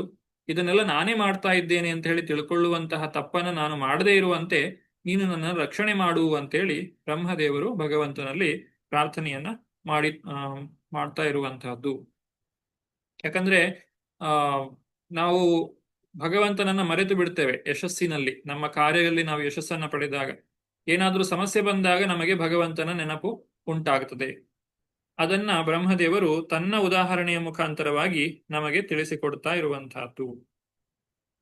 ಈಗ ಇನ್ನೊಂದು ಸಮಸ್ಯೆ ಅಂತ ಹೇಳಿದ್ರೆ, ಈಗ ಒಂದು ಭಗವಂತನಿಂದ ಶಕ್ತಿಯನ್ನ ಪಡೆದು ಸೃಷ್ಟಿಯನ್ನ ಮಾಡುವಂತಹದ್ದು. ಸೃಷ್ಟಿಯಲ್ಲಿ ಯಶಸ್ಸನ್ನ ಪಡೆದಾಗ ಮಿಥ್ಯಾಹಂಕಾರವು ಬರಬಾರದು. ಹಾಗೂ ಬ್ರಹ್ಮದೇವರು ಯಾವ ಒಂದು ಕಾರ್ಯವನ್ನ ಮಾಡ್ಲಿಕ್ಕೆ ಹೊರಟಿದ್ದಾರೋ ಅದೇ ಕಾರ್ಯವನ್ನ ಮಾಡಬೇಕು. ತನ್ನ ಕಾರ್ಯದಿಂದ ವಿಚಲಿತನಾಗಬಾರದು. ಯಾಕಂದ್ರೆ ಬಹಳ ಜವಾಬ್ದಾರಿಯುತವಾದಂತಹ ಒಂದು ಸ್ಥಾನವಾಗಿದೆ. ಅಷ್ಟೊಂದು ಸೃಷ್ಟಿ, ಈ ಭಗವಂತನ ಸೃಷ್ಟಿ ಅನ್ನುವಂಥದ್ದು ಬಹಳ ಅದ್ಭುತವಾದಂತಹದ್ದು. ಅಂತಹ ಸೃಷ್ಟಿಯ ಒಂದು ಕಾರ್ಯವನ್ನ ಅಥವಾ ಉಪಸೃಷ್ಟಿಯನ್ನ ಮಾಡ್ತಾ ಇರುವಂತಹ ಬ್ರಹ್ಮದೇವ ತನ್ನ ಕಾರ್ಯದಲ್ಲಿ ಯಾವತ್ತೂ ವಿಚಲಿತನಾಗಬಾರದು. ಏನನ್ನೋ ಮಾಡ್ಲಿಕ್ಕೆ ಹೊರಟು ಇನ್ನೇನೋ ಸೃಷ್ಟಿ ಮಾಡುವಂತಹ ತಪ್ಪನ್ನ ಬ್ರಹ್ಮದೇವರು ಮಾಡಬಾರದು. ಅದಕ್ಕಾಗಿ ಮತ್ತೆ ಭಗವಂತನಲ್ಲಿ ಬ್ರಹ್ಮದೇವರು ಪ್ರಾರ್ಥನೆಯನ್ನ ಮಾಡ್ತಾ ಇದ್ದಾರೆ. ನಾಭಿಹೃದಾದಿಹ ಸಂತೋಭಸಿ ಯಸ್ಯ ಪುಂಸೋ ವಿಜ್ಞಾನ ಶಕ್ತಿರಹಮಾಸಮನಂತ ಶಕ್ತಿ ರೂಪಂ ವಿಚಿತ್ರಮಿದಮಸ್ಯ ವಿವೃಣ್ವತೋ ಮೇ ಮಾರಿರೀಶ್ವಷ್ಟ ನಿಗಮಸ್ಯ ಗಿರಾಂ ವಿಸರ್ಗ. ಹರಿಣಿ ಮಾತಾಜಿ. ಹರೇ ಕೃಷ್ಣ. ಅನುವಾದ ಶ್ರೀಲ ಪ್ರಪಾದರಿಂದ ಶ್ರೀಲ ಪ್ರಪಾದರಿಗೆ ಜಯವಾಗಲಿ. ಭಗವಂತನ ಶಕ್ತಿಗಳು ಅಸಂಖ್ಯಾತವಾಗಿವೆ. ಪ್ರಳಯ ಜಲದಲ್ಲಿ ಅವನು ಪವಡಿಸಿದಾಗ ಅವನ ನಾಭಿಯಿಂದ ಕಮಲವು ಮೂಡಿತು. ಆ ನಾಭಿ ಸರೋವರದಿಂದ ನಾನು ಸಮಸ್ತ ವಿಶ್ವದ ಶಕ್ತಿಯಾಗಿ ಜನಿಸಿದೆನು. ನಾನೀಗ ಅವನ ಬಗೆ ಬಗೆಯ ಶಕ್ತಿಗಳನ್ನು ವಿಶ್ವದ ಅಭಿವ್ಯಕ್ತಿಯಾಗಿ ಪ್ರಕಟಪಡಿಸುವುದರಲ್ಲಿ ನಿರತನಾಗಿರುತ್ತೇನೆ. ಆದುದರಿಂದ ನನ್ನ ಭೌತಿಕ ಕಾರ್ಯಗಳ ಮುನ್ನಡೆಯಲ್ಲಿ ವೇದ ಮಂತ್ರೋಚ್ಚಾರಗಳಿಂದ ವಿಚಲಿತನಾಗಬಾರದು ಎಂದು ಪ್ರಾರ್ಥಿಸುತ್ತೇನೆ. ಹರೇ ಕೃಷ್ಣ ಪ್ರಭುಜಿ, ಧನ್ಯವಾದಗಳು. ಹರೇ ಕೃಷ್ಣ. ಈ ರೀತಿ ಭಗವಂತನನ್ನ ಬ್ರಹ್ಮದೇವರು ಪ್ರಾರ್ಥನೆಯನ್ನ ಮಾಡಿಕೊಳ್ತಾ ಇದ್ದಾರೆ. ತನ್ನ ಎಲ್ಲ ಕಾರ್ಯಗಳಲ್ಲಿ ಯಶಸ್ಸನ್ನ ಪಡೆದುಕೊಂಡು ಆ ಭಗವಂತನ ಚಿತ್ತ ಯಾವ ರೀತಿಯಾಗಿದೆಯೋ, ಭಗವಂತ ಯಾವ ರೀತಿಯಾಗಿ ಸಂಕಲ್ಪ ಮಾಡಿಕೊಂಡಿದ್ದಾನೋ ಅಂತಹ ಕಾರ್ಯವನ್ನ ಮಾಡಲಿಕ್ಕೆ ತನಗೆ ಶಕ್ತಿಯನ್ನ ಕೊಡು, ಆ ಭಗವಂತನ ಸಂಕಲ್ಪವೇ ನಡೆಯಲಿ ಅನ್ನುವಂತಹ ಉದ್ದೇಶದಿಂದ ಬ್ರಹ್ಮದೇವರು ಭಗವಂತನಲ್ಲಿ ಪ್ರಾರ್ಥನೆಯನ್ನ ಮಾಡ್ತಾ ಇರುವಂತಹದ್ದು. ಹೀಗೆ ಕೊನೆಯದಾಗಿ 25ನೇ ಶ್ಲೋಕದಲ್ಲಿ ಭಗವಂತನನ್ನ ಎಬ್ಬಿಸ್ಲಿಕ್ಕೆ, ಅಂದ್ರೆ ಭಗವಂತ ಯೋಗ ನಿದ್ರೆಯಲ್ಲಿದ್ದಾನೆ, ಆತನನ್ನ ಎಬ್ಬಿಸ್ಲಿಕ್ಕೆ ಈ ಒಂದು ಶ್ಲೋಕವನ್ನ ಹೇಳ್ತಾ ಇದ್ದಾರೆ. ಈ ಶ್ಲೋಕವನ್ನ ಸಾಮಾನ್ಯವಾಗಿ ದೇವಸ್ಥಾನದಲ್ಲಿಯೂ ಕೂಡ ಬೆಳಗ್ಗೆ ಭಗವಂತನನ್ನ ಎಬ್ಬಿಸುವಾಗ ಈ ಒಂದು ಶ್ಲೋಕವನ್ನ ಹೇಳುವಂತಹ ಕ್ರಮ ಇದೆ. ಸೋಸಾವದಭ್ರ ಕರುಣೋ ಭಗವಾನ್ ವಿವೃದ್ಧ ಪ್ರೇಮ ಸ್ಮಿತೇನ ನಯನಾಂಬುರುಹಂ ವಿಜೃಂಭನ್ ಉತ್ಥಾಯ ವಿಶ್ವ ವಿಜಯಾಯ ಚನೋ ವಿಷಾತಂ ಮಾಧ್ವಾ ಗಿರಾಪಯನ ತಾತ್ಪುರುಷ ಪುರಾಣ. ಚಂದ್ರಿಕಾ ಮಾತಾಡಿ. ಹರೇ ಕೃಷ್ಣ ಪ್ರಭುಜಿ. ಪರಮ ಶ್ರೇಷ್ಠನು ಪುರಾಣ ಪುರುಷನು ಆಗಿರುವ ಭಗವಂತನು ಅಪರಿಮಿತ ದಯಾಮಯನು ಆಗಿರುವನು. ಅವನು ಮುಗುಳು ನಗುತ್ತಾ ಕಮಲ ನಯನಗಳನ್ನು ತೆರೆದು ನನ್ನನ್ನು ಆಶೀರ್ವದಿಸಲಿ ಎಂದು ಆಶಿಸುತ್ತೇನೆ. ಅವನು ಸಮಗ್ರ ವಿಶ್ವ ಸೃಷ್ಟಿಯನ್ನು ಉದ್ಧಾರ ಮಾಡಬಲ್ಲನು ಮತ್ತು ಕರುಣೆಯಿಂದ ತನ್ನ ದಿಗ್ದರ್ಶನಗಳನ್ನು ತಿಳಿಸುತ್ತಾ ನಮ್ಮ ದುಃಖವನ್ನು ಪರಿಹಾರ ಮಾಡಬಲ್ಲನು. ಹರೇ ಕೃಷ್ಣ ಪ್ರಭುಜಿ. ಹರೇ ಕೃಷ್ಣ. ಹೀಗೆ ಬ್ರಹ್ಮದೇವರು ಭಗವಂತನಲ್ಲಿ ಪ್ರಾರ್ಥನೆಯನ್ನ ಸಲ್ಲಿಸಿ ವಿನಂತಿಯನ್ನು ಕೂಡ ಮಾಡಿ ನಂತರ ತಾನು ತನ್ನ ಮಾತುಗಳನ್ನ ಮುಗಿಸ್ತಾನೆ. ನಂತರ ಮೈತ್ರೇಯರು ಮಾತುಗಳನ್ನ ಮುಂದುವರಿಸ್ತಾರೆ. ಬ್ರಹ್ಮದೇವರು ಮೌನವಾದ ಮೇಲೆ, ನೀವು ಅನುವಾದದಲ್ಲಿ ಕಾಣಬಹುದು, ಭಗವಂತನ ತನ್ನ ಆವಿರ್ಭಾವದ ಮೂಲವೆನಿಸಿದ ದೇವೋತ್ತಮ ಪುರುಷನನ್ನು ಬ್ರಹ್ಮನು ಅವಲೋಕಿಸಿ ಭಗವತ್ ಕರುಣೆಗಾಗಿ ತನ್ನ ಮನೋವಚನಗಳಿಗೆ ಸಾಧ್ಯವಾದಷ್ಟು ಮಟ್ಟಿಗೆ ಪ್ರಾರ್ಥನೆಯನ್ನು ಮಾಡಿದನು. ನಂತರ ತನ್ನ ತಪಸ್ಸಿನ, ಜ್ಞಾನದ ಮತ್ತು ಚಿತ್ತೈಕಾಗ್ರತೆಯ ಚಟುವಟಿಕೆಗಳಿಂದ ಆಯಾಸಗೊಂಡನು ಎಂಬ ಹಾಗೆ ಮೌನವಾದನು. ಹಾಗೂ ಭಗವಂತನು ತಾನು ತನ್ನ ಮಾತುಗಳನ್ನ ಪ್ರಾರಂಭ ಮಾಡ್ತಾನೆ. 29ನೇ ಶ್ಲೋಕದಲ್ಲಿ ನಾವು ಶ್ರೀ ಭಗವಾನುವಾಚ ಅಂತ ಹೇಳಿ ನಾವು ಕಾಣಬಹುದು. ಬ್ರಹ್ಮದೇವರು ಇಲ್ಲಿ ಮೈತ್ರೇಯರು ಇನ್ನೊಂದು ಮಾತು ಹೇಳ್ತಾರೆ. ಇಷ್ಟೊಂದು ದೊಡ್ಡ ಪ್ರಳಯ ಜಲವನ್ನ ನೋಡಿ ಬ್ರಹ್ಮದೇವನು ಸ್ವಲ್ಪ ಖಿನ್ನನಾದನೋ ಅನ್ನುವಂತಹ ಮಾತನ್ನ ಇಲ್ಲಿ ಮೈತ್ರೇಯರು ಹೇಳ್ತಾ ಇದ್ದಾರೆ. ಈ ಎಲ್ಲಾ ವಿಚಾರಗಳನ್ನ ತಿಳಿದುಕೊಂಡಂತಹ ಭಗವಂತ, ಎಲ್ಲವನ್ನು ಆಲಿಸಿದಂತಹ ಭಗವಂತ ಈಗ ತನ್ನ ಮಾತುಗಳನ್ನ ಪ್ರಾರಂಭಿಸ್ತಾ ಇದ್ದಾನೆ. 29ನೇ ಶ್ಲೋಕದಿಂದ ಕೊನೆಯ ಶ್ಲೋಕದವರೆಗೆ, ಈ ಅಧ್ಯಾಯದ ಕೊನೆಯವರೆಗೆ ಇನ್ನು ಮುಂದಕ್ಕೆ ಭಗವಂತನು ಬ್ರಹ್ಮದೇವರಿಗೆ ಯಾವ ಮಾತುಗಳನ್ನ ಹೇಳಿದ್ರು ಅನ್ನೋದನ್ನ ನಾವು ತಿಳಿದುಕೊಳ್ಳಿಕ್ಕಿದ್ದೇವೆ. ಆ ಭಗವಂತನ ನುಡಿಗಳನ್ನ ನಾವು ಇಲ್ಲಿ ಈ ಶ್ರೀಮದ್ ಭಾಗವತದ ಪುಟಗಳಲ್ಲಿ ಕಾಣ್ತಾ ಇದ್ದೇವೆ. ಮೊದಲನೇದಾಗಿ ಭಗವಂತನು ಬ್ರಹ್ಮದೇವರಿಗೆ ಎಲ್ಲಾ ಒಂದು ಕಾರ್ಯಗಳನ್ನ ಸಿದ್ಧಿಸಬೇಕಾದ್ರೆ ಮುಖ್ಯವಾಗಿ ಬೇಕಾಗಿರುವಂತಹದ್ದು 2 ವಿಚಾರಗಳು. ಒಂದು, ವ್ಯಕ್ತಿ ತಾನು ತಪಸ್ಸನ್ನ ಮಾಡಬೇಕು. ಎರಡನೇದು, ಭಗವಂತನ ಭಕ್ತಿ ಸೇವೆಯಲ್ಲಿ ತೊಡಗಿರಬೇಕು. ಶ್ರೀಲ ಪ್ರಭುಪಾದರು ಕೂಡ ನಮಗೆ ಇದೇ ವಿಚಾರವನ್ನ ಹೇಳಿರುವಂತಹದ್ದು. ನಾವು ಮಾಡುವಂತಹ ತಪಸ್ಸು, ಬ್ರಹ್ಮದೇವರು ಎಷ್ಟೋ ವರ್ಷಗಳ ಕಾಲ ತಾವು ತಪಸ್ಸನ್ನ ಮಾಡಿದ್ದಾರೆ. ಆದ್ರೆ ನಮಗೆ ಆ ರೀತಿಯಾಗಿ ತಪಸ್ಸು ಮಾಡಲಿಕ್ಕೆ ಬರುವುದಿಲ್ಲ. ಆದ್ರೆ ಪ್ರಭುಪಾದರು ನಮಗೆ ತಪಸ್ಸನ್ನ ಹೇಳಿದ್ದಾರೆ. ಯಾವ ರೀತಿಯಾದಂತಹ ತಪಸ್ಸು? ಬೆಳಗ್ಗೆ ನಾವು ಬ್ರಾಹ್ಮಿ ಮುಹೂರ್ತದಲ್ಲಿ ಏಳಬೇಕು, ಹಾಗೂ 16 ಸುತ್ತು ಜಪವನ್ನ ತಪ್ಪದೆ ಮಾಡಬೇಕು. 4 ನಿಯಂತ್ರಕ ತತ್ವಗಳನ್ನ ಪಾಲನೆ ಮಾಡಬೇಕು. ಭಗವಂತನಿಗೆ ಅರ್ಪಿಸಿದ ಆಹಾರವನ್ನು ಮಾತ್ರ, ಪ್ರಸಾದವನ್ನ ಮಾತ್ರ ನಾವು ಸ್ವೀಕಾರ ಮಾಡಬೇಕು. ಇದು ನಮಗೆ ಹೇಳಿರುವಂತಹ ತಪಸ್ಸು. ಈ ತಪಸ್ಸನ್ನ ನಾವು ಆಚರಿಸಬೇಕು, ಹಾಗೂ ಪ್ರಭುಪಾದರ ಪುಸ್ತಕಗಳನ್ನ ಓದಬೇಕು. ಇದು ಕೂಡ ಒಂದು ತಪಸ್ಸೇ ಆಗಿದೆ. ಹಾಗೂ ನಾವು ಮಾಡಬೇಕಾದಂತಹ ಭಕ್ತಿ ಸೇವೆ, ಭಗವಂತನ ಸಂಕೀರ್ತನೆಗಳಲ್ಲಿ ಭಕ್ತರ ಜೊತೆಗೆ ಸೇರಿ ನಾವು ಭಗವಂತನ ಸೇವೆಯಲ್ಲಿ ತೊಡಗುವಂತಹದ್ದು, ಇದೆಲ್ಲವನ್ನು ಕೂಡ ಭಕ್ತಿ ಸೇವೆಯಲ್ಲಿ ನಾವು ಸೇರಿಸಿಕೊಳ್ಳಬಹುದು. ಆ ಭಕ್ತಿ ಸೇವೆ ಮತ್ತು ತಪಸ್ಸು ಈ ಎರಡೂ ಇದ್ದಾಗ ವ್ಯಕ್ತಿಯು ಆಧ್ಯಾತ್ಮಿಕ ಜೀವನದಲ್ಲಿ ಮುಂದುವರಿಯಲಿಕ್ಕೆ ಸಾಧ್ಯವಾಗ್ತದೆ. ಅದನ್ನೇ ಇಲ್ಲಿ ಕೂಡ ಭಗವಂತನು ಹೇಳುವಂತಹ ಮಾತು. ಇಲ್ಲಿ 29ನೇ ಶ್ಲೋಕದಿಂದ ಪ್ರಾರಂಭಿಸ್ತಾ ಇರುವಂತಹದ್ದು. ಶ್ರೀ ಭಗವಾನ್ ಉವಾಚ ಮಾ ವೇದ ಗರ್ಭ ಗಾಸ್ತಂದ್ರೀಂ ಸರ್ಗ ಉದ್ಯಮ ಮಾವಹ ತನ್ಮಯಾಪಾದಿತಂ ಹ್ಯಗ್ರೆ ಯನ್ಮಾಂ ಪ್ರಾರ್ಥಯತೆ ಭವಾನ್. ಉಮಾ ಮಾತಾಜಿ, ಹರೇ ಕೃಷ್ಣ. ಹರೇ ಕೃಷ್ಣ ಪ್ರಭುಜಿ. ಅನುವಾದ ಪ್ರಭುಪಾದರಿಂದ ಪ್ರಭುಪಾದಿಗೆ. ದೇವೋತ್ತಮ ಪರಮಪುರುಷನು ಹೀಗೆಂದನು: ವೇದಗರ್ಭನಾಗಿರುವ ಬ್ರಹ್ಮನೇ, ಸೃಷ್ಟಿ ಕಾರ್ಯದಲ್ಲಿ ನಿರ್ವಹಣೆಯ ವಿಷಯದಲ್ಲಿ ನೀನು ನಿರುತ್ಸಾಹಿಯಾಗುವುದು ಅಥವಾ ವ್ಯಾಕುಲಿತನಾಗುವುದು ಬೇಡ. ನೀನು ನನ್ನಿಂದ ಬೇಡುವುದನ್ನು ಈ ಮೊದಲೇ ಕೊಡಲಾಗಿದೆ. ಭಗವಂತ ಯಾವುದೇ ಒಂದು ಆದೇಶವನ್ನ ನಮಗೆ ಕೊಟ್ಟಾಗ ಆ ಒಂದು ಆದೇಶವನ್ನ ಪಾಲನೆ ಮಾಡಲಿಕ್ಕೆ ಬೇಕಾದಂತಹ ಶಕ್ತಿಯನ್ನು ಕೂಡ ಅದರ ಜೊತೆಗೆ ಆತನು ಕೊಟ್ಟಿರ್ತಾನೆ. ಮುಂದುವರಿಸ್ತಾ, ಭೂಯಸ್ತ್ವಂ ತಪ ಆತಿಷ್ಠ ವಿದ್ಯಾಂ ಚೈವ ಮದಾಶ್ರಯಾಂ ತಭ್ಯಾಮಂತ ಹೃದಿ ಬ್ರಹ್ಮನ್ ಲೋಕಾನ್ ದ್ರಾಕ್ಷ್ಯಸ್ಯ ಪಾವೃತಾನ್. ಹರಿಣಿ ಮಾತಾಜಿ. ಹರೇ ಕೃಷ್ಣ ಪ್ರಭುಜಿ. ಅನುವಾದ ಶ್ರೀಲ ಪ್ರಭುಪಾದರಿಂದ ಶ್ರೀಲ ಪ್ರಭುಪಾದರಿಗೆ ಜಯವಾಗಲಿ. ಎಲೇ ಬ್ರಹ್ಮನೇ, ನನ್ನ ಅನುಗ್ರಹವನ್ನು ಪಡೆಯುವುದಕ್ಕಾಗಿ ಇನ್ನೂ ತಪಸ್ಸಿನಲ್ಲಿ ಮತ್ತು ಧ್ಯಾನದಲ್ಲಿ ಇರುವವನಾಗು ಮತ್ತು ಜ್ಞಾನ ತತ್ವಗಳನ್ನು ಅನುಸರಿಸು. ಈ ಕಾರ್ಯಗಳಿಂದ ನೀನು ನಿನ್ನ ಹೃದಯದೊಳಗಿನಿಂದಲೇ ಪ್ರತಿಯೊಂದನ್ನು ತಿಳಿಯಲು ಶಕ್ತನಾಗುವೆ. ಹರೇ ಕೃಷ್ಣ ಪ್ರಭುಜಿ, ಧನ್ಯವಾದಗಳು. ಹರೇ ಕೃಷ್ಣ. ಭಗವಂತನು ಪ್ರತಿಯೊಬ್ಬರ ಹೃದಯದಲ್ಲಿ ಪರಮಾತ್ಮನಾಗಿ ಇದ್ದಾನೆ. ಸರ್ವಸ್ಯ ಚಾಹಂ ಹೃದಯ ಸನ್ನಿವಿಷ್ಟೋ ಅಂತೇಳಿ. ಆ ಪರಮಾತ್ಮನು ಚೈತ್ಯ ಗುರು.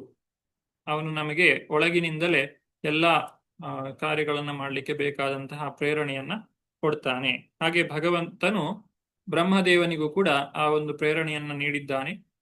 ಭಗವಂತ ತನ್ನ ಒಂದು ರೂಪವನ್ನ ತೋರಿಸುವ ಮುಖಾಂತರವಾಗಿ ಬ್ರಹ್ಮದೇವರಿಗೆ ತನ್ನ ಅನುಗ್ರಹವನ್ನ ನೀಡಿರುವಂತಹದ್ದು.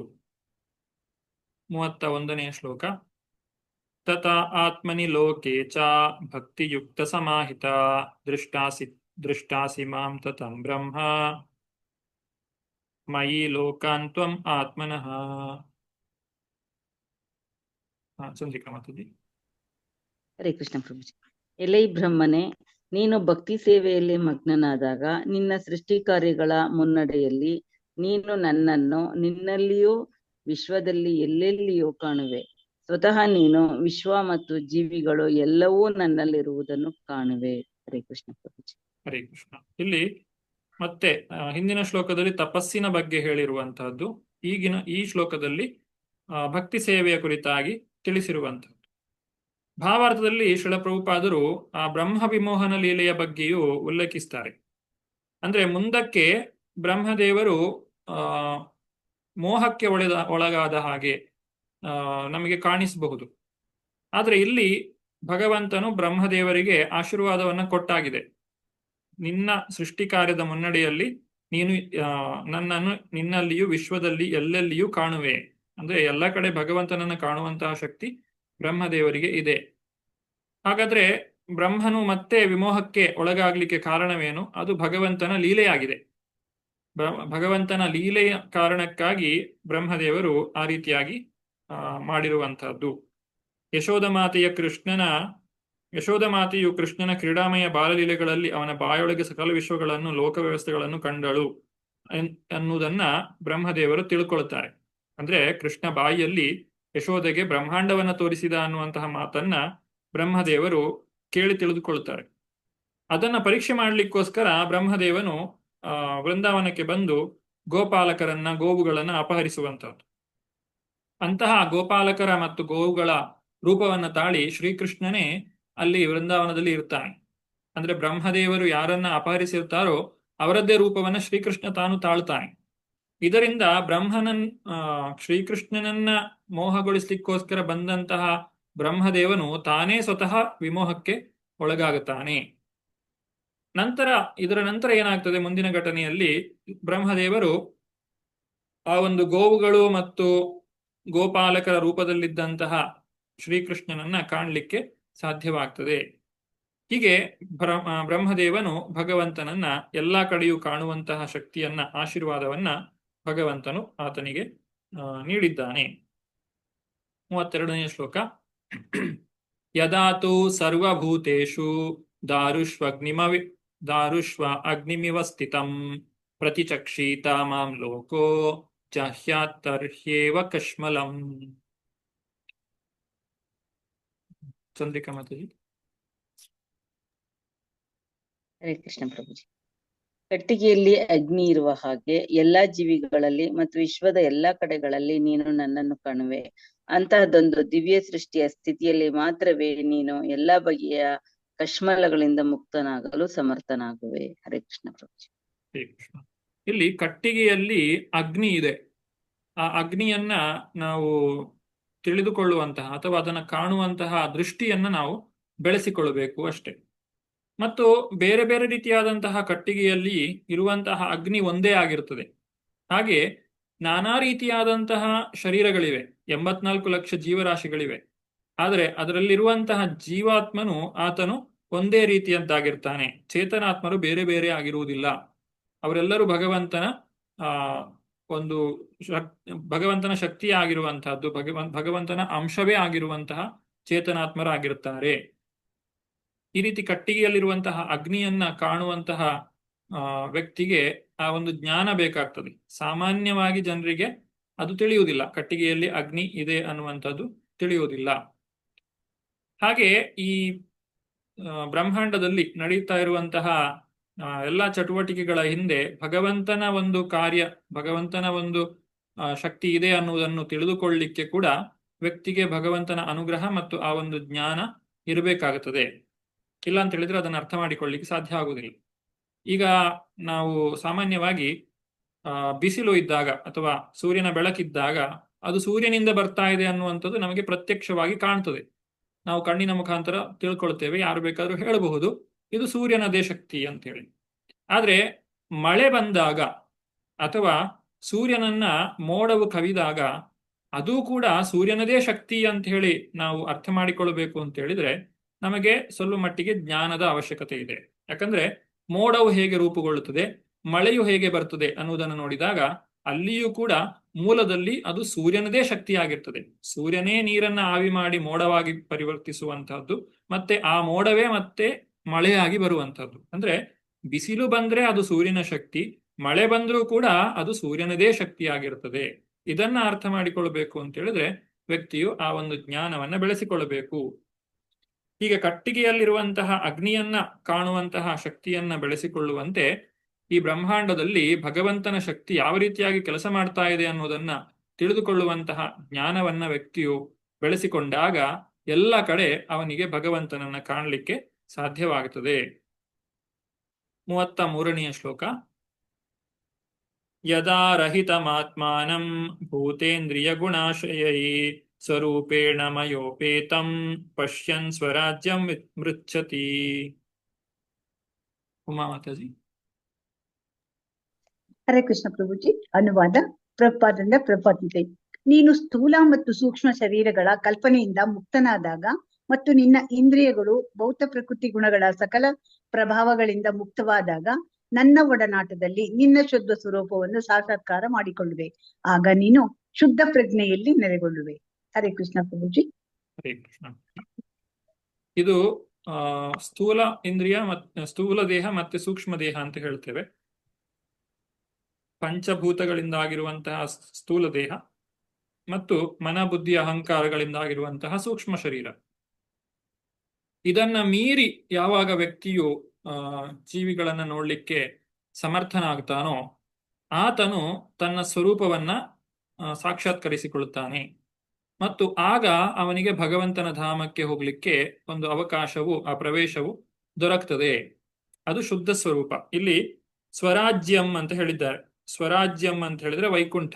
ಆ ವೈಕುಂಠವನ್ನ ಪ್ರವೇಶಿಸುವಂತಹ ಶಕ್ತಿಯು, ಆ ಒಂದು ಸಾಧ್ಯತೆಯು ಆ ಜೀವಿಗೆ ಬರ್ತದೆ ಯಾವಾಗ ಸ್ಥೂಲ ಮತ್ತೆ ಸೂಕ್ಷ್ಮ ಶರೀರವನ್ನ ಸ್ಥೂಲ ಮತ್ತು ಸೂಕ್ಷ್ಮ ಶರೀರದಿಂದ ಹೊರಗೆ, ಅಂದ್ರೆ ಅದನ್ನ ಮೀರಿ ಆ ಜೀವಿಗಳನ್ನ ಕಾಣುವಂತಹ ಒಂದು ಶಕ್ತಿ. ಶ್ರೀಲ ಪ್ರಭುಪಾದರು ಪಾಶ್ಚಾತ್ಯ ದೇಶಗಳಿಗೆ ಹೋದಾಗ ಅಲ್ಲಿದ್ದಂತಹ ಒಂದು ಪರಿಸ್ಥಿತಿ ಹೇಗಿತ್ತು ಅಂತ ಹೇಳಿದ್ರೆ, ಜನರೆಲ್ಲ ಹಿಪ್ಪಿಗಳಾಗಿ ಇದ್ರು. ಅವರು ಬಹಳ ಮಾದಕವಾದಂತಹ ವಸ್ತುಗಳನ್ನ ತೆಗೆದುಕೊಂಡು ಮೈಮರೆತು ಜೀವನವನ್ನ ಸಾಗಿಸ್ತಾ ಇದ್ರು. ಯಾರೇ ಆದ್ರೂ ಅಂತಹ ಒಂದು ಪರಿಸ್ಥಿತಿಯಲ್ಲಿ ತಾವು ಕೂಡ ಅವರಂತೆಯೇ ಆಗುವಂತಹ ಸಾಧ್ಯತೆಗಳು ಇರ್ತಾ ಇತ್ತು. ಹೇಗೆ ಅಂತ ಹೇಳಿದ್ರೆ, ಒಬ್ಬ ಕುಡುಕನ ಜೊತೆಗೆ ಸೇರಿದ್ರೆ ತಾನು ಕುಡುಕನಾಗುವಂತಹ ಒಂದು ಸಾಧ್ಯತೆ. ಅಂತಹ ಆ ಹಿಪ್ಪಿಗಳ ಒಂದು ಜೀವನ ಶೈಲಿಯನ್ನೇ ತಮ್ಮದಾಗಿಸಿಕೊಳ್ಳುವಂತಹ ಸಾಧ್ಯತೆಗಳು ಬಹಳಷ್ಟು ಇರುತ್ತವೆ. ಹಾಗಾಗಿ ಪಾಶ್ಚಾತ್ಯ ದೇಶಗಳಿಗೆ ಹೋದಾಗ ಜನರು ದಾರಿ ತಪ್ಪುವಂತಹ ಒಂದು ಪರಿಸ್ಥಿತಿಗಳು ಉಂಟಾಗಬಹುದು. ಆದ್ರೆ ಶ್ರೀಲ ಪ್ರಭುಪಾದರು ಅಲ್ಲಿದ್ದಂತಹ ವ್ಯಕ್ತಿಗಳ, ಆ ಒಂದು ಜನರ ಆ ಒಂದು ಜೀವಾತ್ಮವನ್ನ ಕಂಡಿದ್ದಾರೆ. ಅವರಿಗೆ ಬೇಕಾದಂತಹ, ಅವರಿಗೆ ನಿಜವಾಗಲೂ ಏನು ಕೊರತೆ ಇದೆ, ಆ ಕೃಷ್ಣ ಪ್ರಜ್ಞೆ ಏನಿದೆ ಅದನ್ನ ಅವರಿಗೆ ಕೊಡುವಂತಹ ಶಕ್ತಿ ಶ್ರೀಲ ಪ್ರಭುಪಾದರದ್ದಾಗಿತ್ತು. ಆ ಶ್ರೀಲ ಪ್ರಭುಪಾದರು ಅದನ್ನು ಕೊಡ್ಲಿಕ್ಕೆ ಸಾಧ್ಯವಾಯಿತು.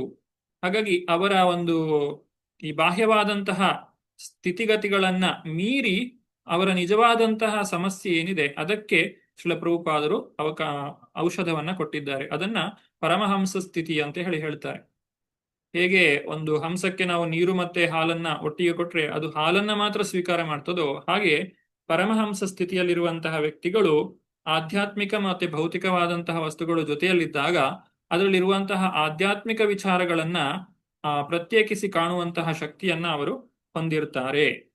ಈ ರೀತಿ ಸ್ಥೂಲ ಮತ್ತು ಸೂಕ್ಷ್ಮ ಶರೀರಗಳ ಕಲ್ಪನೆಯಿಂದ ಯಾರು ಮುಕ್ತರಾಗಿರುತ್ತಾರೋ ಅವರು ತಮ್ಮ ಸ್ವರೂಪವನ್ನ ಅರ್ಥ ಮಾಡಿಕೊಳ್ತಾರೆ ಮತ್ತು ಸ್ವರಾಜ್ಯಕ್ಕೆ ಹೋಗುವಂತಹ ಒಂದು ಶಕ್ತಿಯನ್ನ ಪಡೆಯುತ್ತಾರೆ.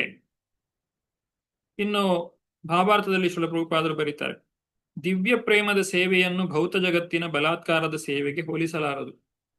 ನಾವು ಭೌತಿಕವಾಗಿ ಅನೇಕ ಕಾರ್ಯಗಳನ್ನ ಮಾಡ್ತೇವೆ, ಹೊಟ್ಟೆಪಾಡಿಗೆ ಬಹಳಷ್ಟು ಕೆಲಸಗಳನ್ನ ಮಾಡ್ತೇವೆ. ಆದ್ರೆ ಭಗವಂತನ ಸೇವೆಯನ್ನ ಮಾಡುವಂಥದ್ದು, ಅಂದ್ರೆ ನಾವು ವೈಕುಂಠಕ್ಕೆ ಹೋದ ನಂತರ ಅಲ್ಲಿ ಭಗವಂತನ ನಿತ್ಯ ಸೇವೆಯನ್ನ ಮಾಡುವಂತಹ ಅವಕಾಶ ನಮಗೆ ದೊರಕ್ತದೆ. ಅಂತಹ ಸೇವೆಯನ್ನ ಇಲ್ಲಿ ಮಾಡುವಂತಹ ಕಾರ್ಯಗಳಿಗೆ ಹೋಲಿಕೆ ಮಾಡಲಿಕ್ಕೆ ಸಾಧ್ಯ ಇಲ್ಲ. ಯಾಕಂದ್ರೆ ಅಲ್ಲಿ ವೈಕುಂಠದಲ್ಲಿ ಭಗವಂತನು ದೇವೋತ್ತಮ ಪರಮಪುರುಷ, ನಾವು ಅವರ ಸೇವಕರು. ಆದ್ರೆ ಭೌತಿಕ ಪ್ರಪಂಚದಲ್ಲಿ ನಾವು ಯಾವುದೋ ಒಬ್ಬ ಧನವಂತನ ಕೈ ಕೆಳಗೆ ಅಥವಾ ಇನ್ನೊಬ್ಬ ತನಗಿಂತ ಮೇಲಿನ ಅಧಿಕಾರಿಯ ಕೈ ಕೆಳಗೆ ಕೆಲಸವನ್ನ ಮಾಡ್ತಾ ಇರುವಂತಹದ್ದು. ಅವರ ಸೇವಕರ ಹಾಗೆ ನಾವು ಕೆಲಸ ಮಾಡಿದ್ರೂ ಕೂಡ ಮೂಲದಲ್ಲಿ ವ್ಯಕ್ತಿಯು ತನ್ನ ಇಂದ್ರಿಯಗಳ ಸೇವಕನೇ ಆಗಿರ್ತಾನೆ. ಯಾಕಂದ್ರೆ ತನ್ನ ಇಂದ್ರಿಯಗಳನ್ನ ತೃಪ್ತಿಪಡಿಸುವಂತಹ ಉದ್ದೇಶಕ್ಕೋಸ್ಕರ ಆತನು ಇನ್ನೊಬ್ಬರ ಸೇವೆಯನ್ನ ಮಾಡ್ತಾ ಇರುವಂತಹದ್ದು. ಹಾಗಾಗಿ ಇಂದ್ರಿಯಗಳ ಸೇವೆಯನ್ನ ಮಾಡಿದಂತವನು ಗೋಸ್ವಾಮಿ ಆಗ್ಲಿಕ್ಕೆ ಸಾಧ್ಯ ಇಲ್ಲ, ಅವನು ಗೋದಾಸನಾಗ್ತಾನೆ. ವೈಕುಂಠದಲ್ಲಿರುವಂತಹ ವ್ಯಕ್ತಿಗಳು ಗೋಸ್ವಾಮಿಗಳಾಗಿರ್ತಾರೆ, ಅವರು ಇಂದ್ರಿಯಗಳ ದಾಸರಾಗಿ ಇರುವುದಿಲ್ಲ. ಹಾಗಾಗಿ ಭಗವಂತನ ಸೇವೆಯನ್ನ ನಾವು ಭೌತಿಕವಾದಂತಹ ಸೇವೆಗೆ ಹೋಲಿಕೆ ಮಾಡಲಿಕ್ಕೆ ಸಾಧ್ಯ ಇಲ್ಲ. ದಿವ್ಯ ಪ್ರೇಮದ ಸೇವೆಯಲ್ಲಿ ಸೇವಕನು ಪ್ರಭುವಿನಷ್ಟೇ ಸ್ವತಂತ್ರನು. ಭೌತಿಕ ಪ್ರಪಂಚದಲ್ಲಿ ಯಾವತ್ತೂ ಸೇವಕನಾಗಿಯೇ ಇರ್ತಾನೆ. ಆದರೆ ಆಧ್ಯಾತ್ಮಿಕ ಪ್ರಪಂಚದಲ್ಲಿ ಭಗವಂತನು ತನ್ನ ಭಕ್ತರ ಸೇವಕನಾಗ್ತಾನೆ. ಶ್ರೀಕೃಷ್ಣನು ಅರ್ಜುನನ ಸಾರಥಿಯಾಗಿ ಯುದ್ಧವನ್ನ ಮಾಡಿರುವಂತಹದ್ದು ಇದನ್ನು ನಾವು ಕಾಣ್ತೇವೆ. ಇನ್ನು ಅನೇಕ ಉದಾಹರಣೆಗಳನ್ನ ನಾವು ಕಾಣಬಹುದು. ಸುಧಾಮನು ಶ್ರೀಕೃಷ್ಣನ ಮನೆಗೆ ಬಂದಾಗ ಸುಧಾಮನ ಪಾದವನ್ನ ಶ್ರೀಕೃಷ್ಣ ತೊಳೆಯುತ್ತಾನೆ.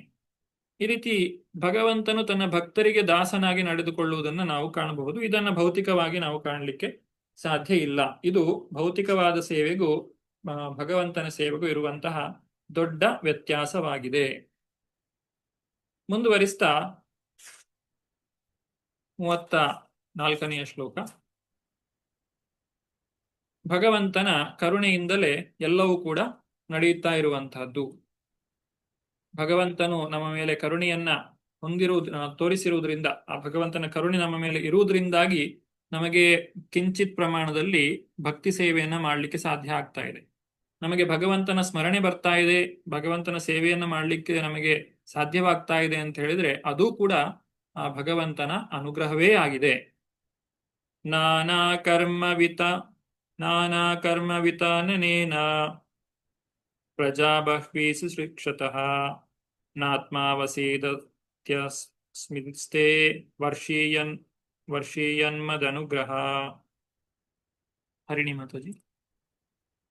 ಹರೇ ಕೃಷ್ಣ ಪ್ರಭುಜಿ. ಅನುವಾದ ಶ್ರೀಲ ಪ್ರಭುಪಾದರಿಗೆ ಜಯವಾಗಲಿ.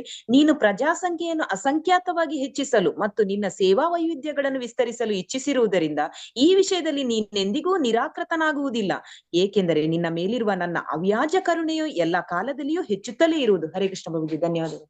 ಹರೇ ಕೃಷ್ಣ. ಈ ರೀತಿ ಶ್ರೀಕೃಷ್ಣನು ನಮ್ಮೊಳಗಿದ್ದು ಎಲ್ಲ ಕಾರ್ಯಗಳನ್ನ ಮಾಡಿಸ್ತಾನೆ. ನಾವು ಮಾಡುವಂತಹ ಪ್ರತಿಯೊಂದು ಭಕ್ತಿ ಸೇವೆಯೂ ಕೂಡ ಅದು ಆತನ ಅನುಗ್ರಹದಿಂದಲೇ ಸಾಧ್ಯವೇ ವಿನಃ ನಾವು ಸ್ವಂತ ಶಕ್ತಿಯಿಂದ ಮಾಡ್ತಾ ಇದ್ದೇವೆ ಅಂತ ಹೇಳಿ ನಾವು ಯಾವತ್ತೂ ತಿಳಿದುಕೊಳ್ಳಬಾರದು. ಹಾಗೆ ಬ್ರಹ್ಮದೇವರಿಗೂ ಇಲ್ಲಿ ಅದೇ ರೀತಿಯಾದಂತಹ ಅನುಗ್ರಹವನ್ನ ಭಗವಂತನು ಮಾಡ್ತಾ ಇದ್ದಾನೆ.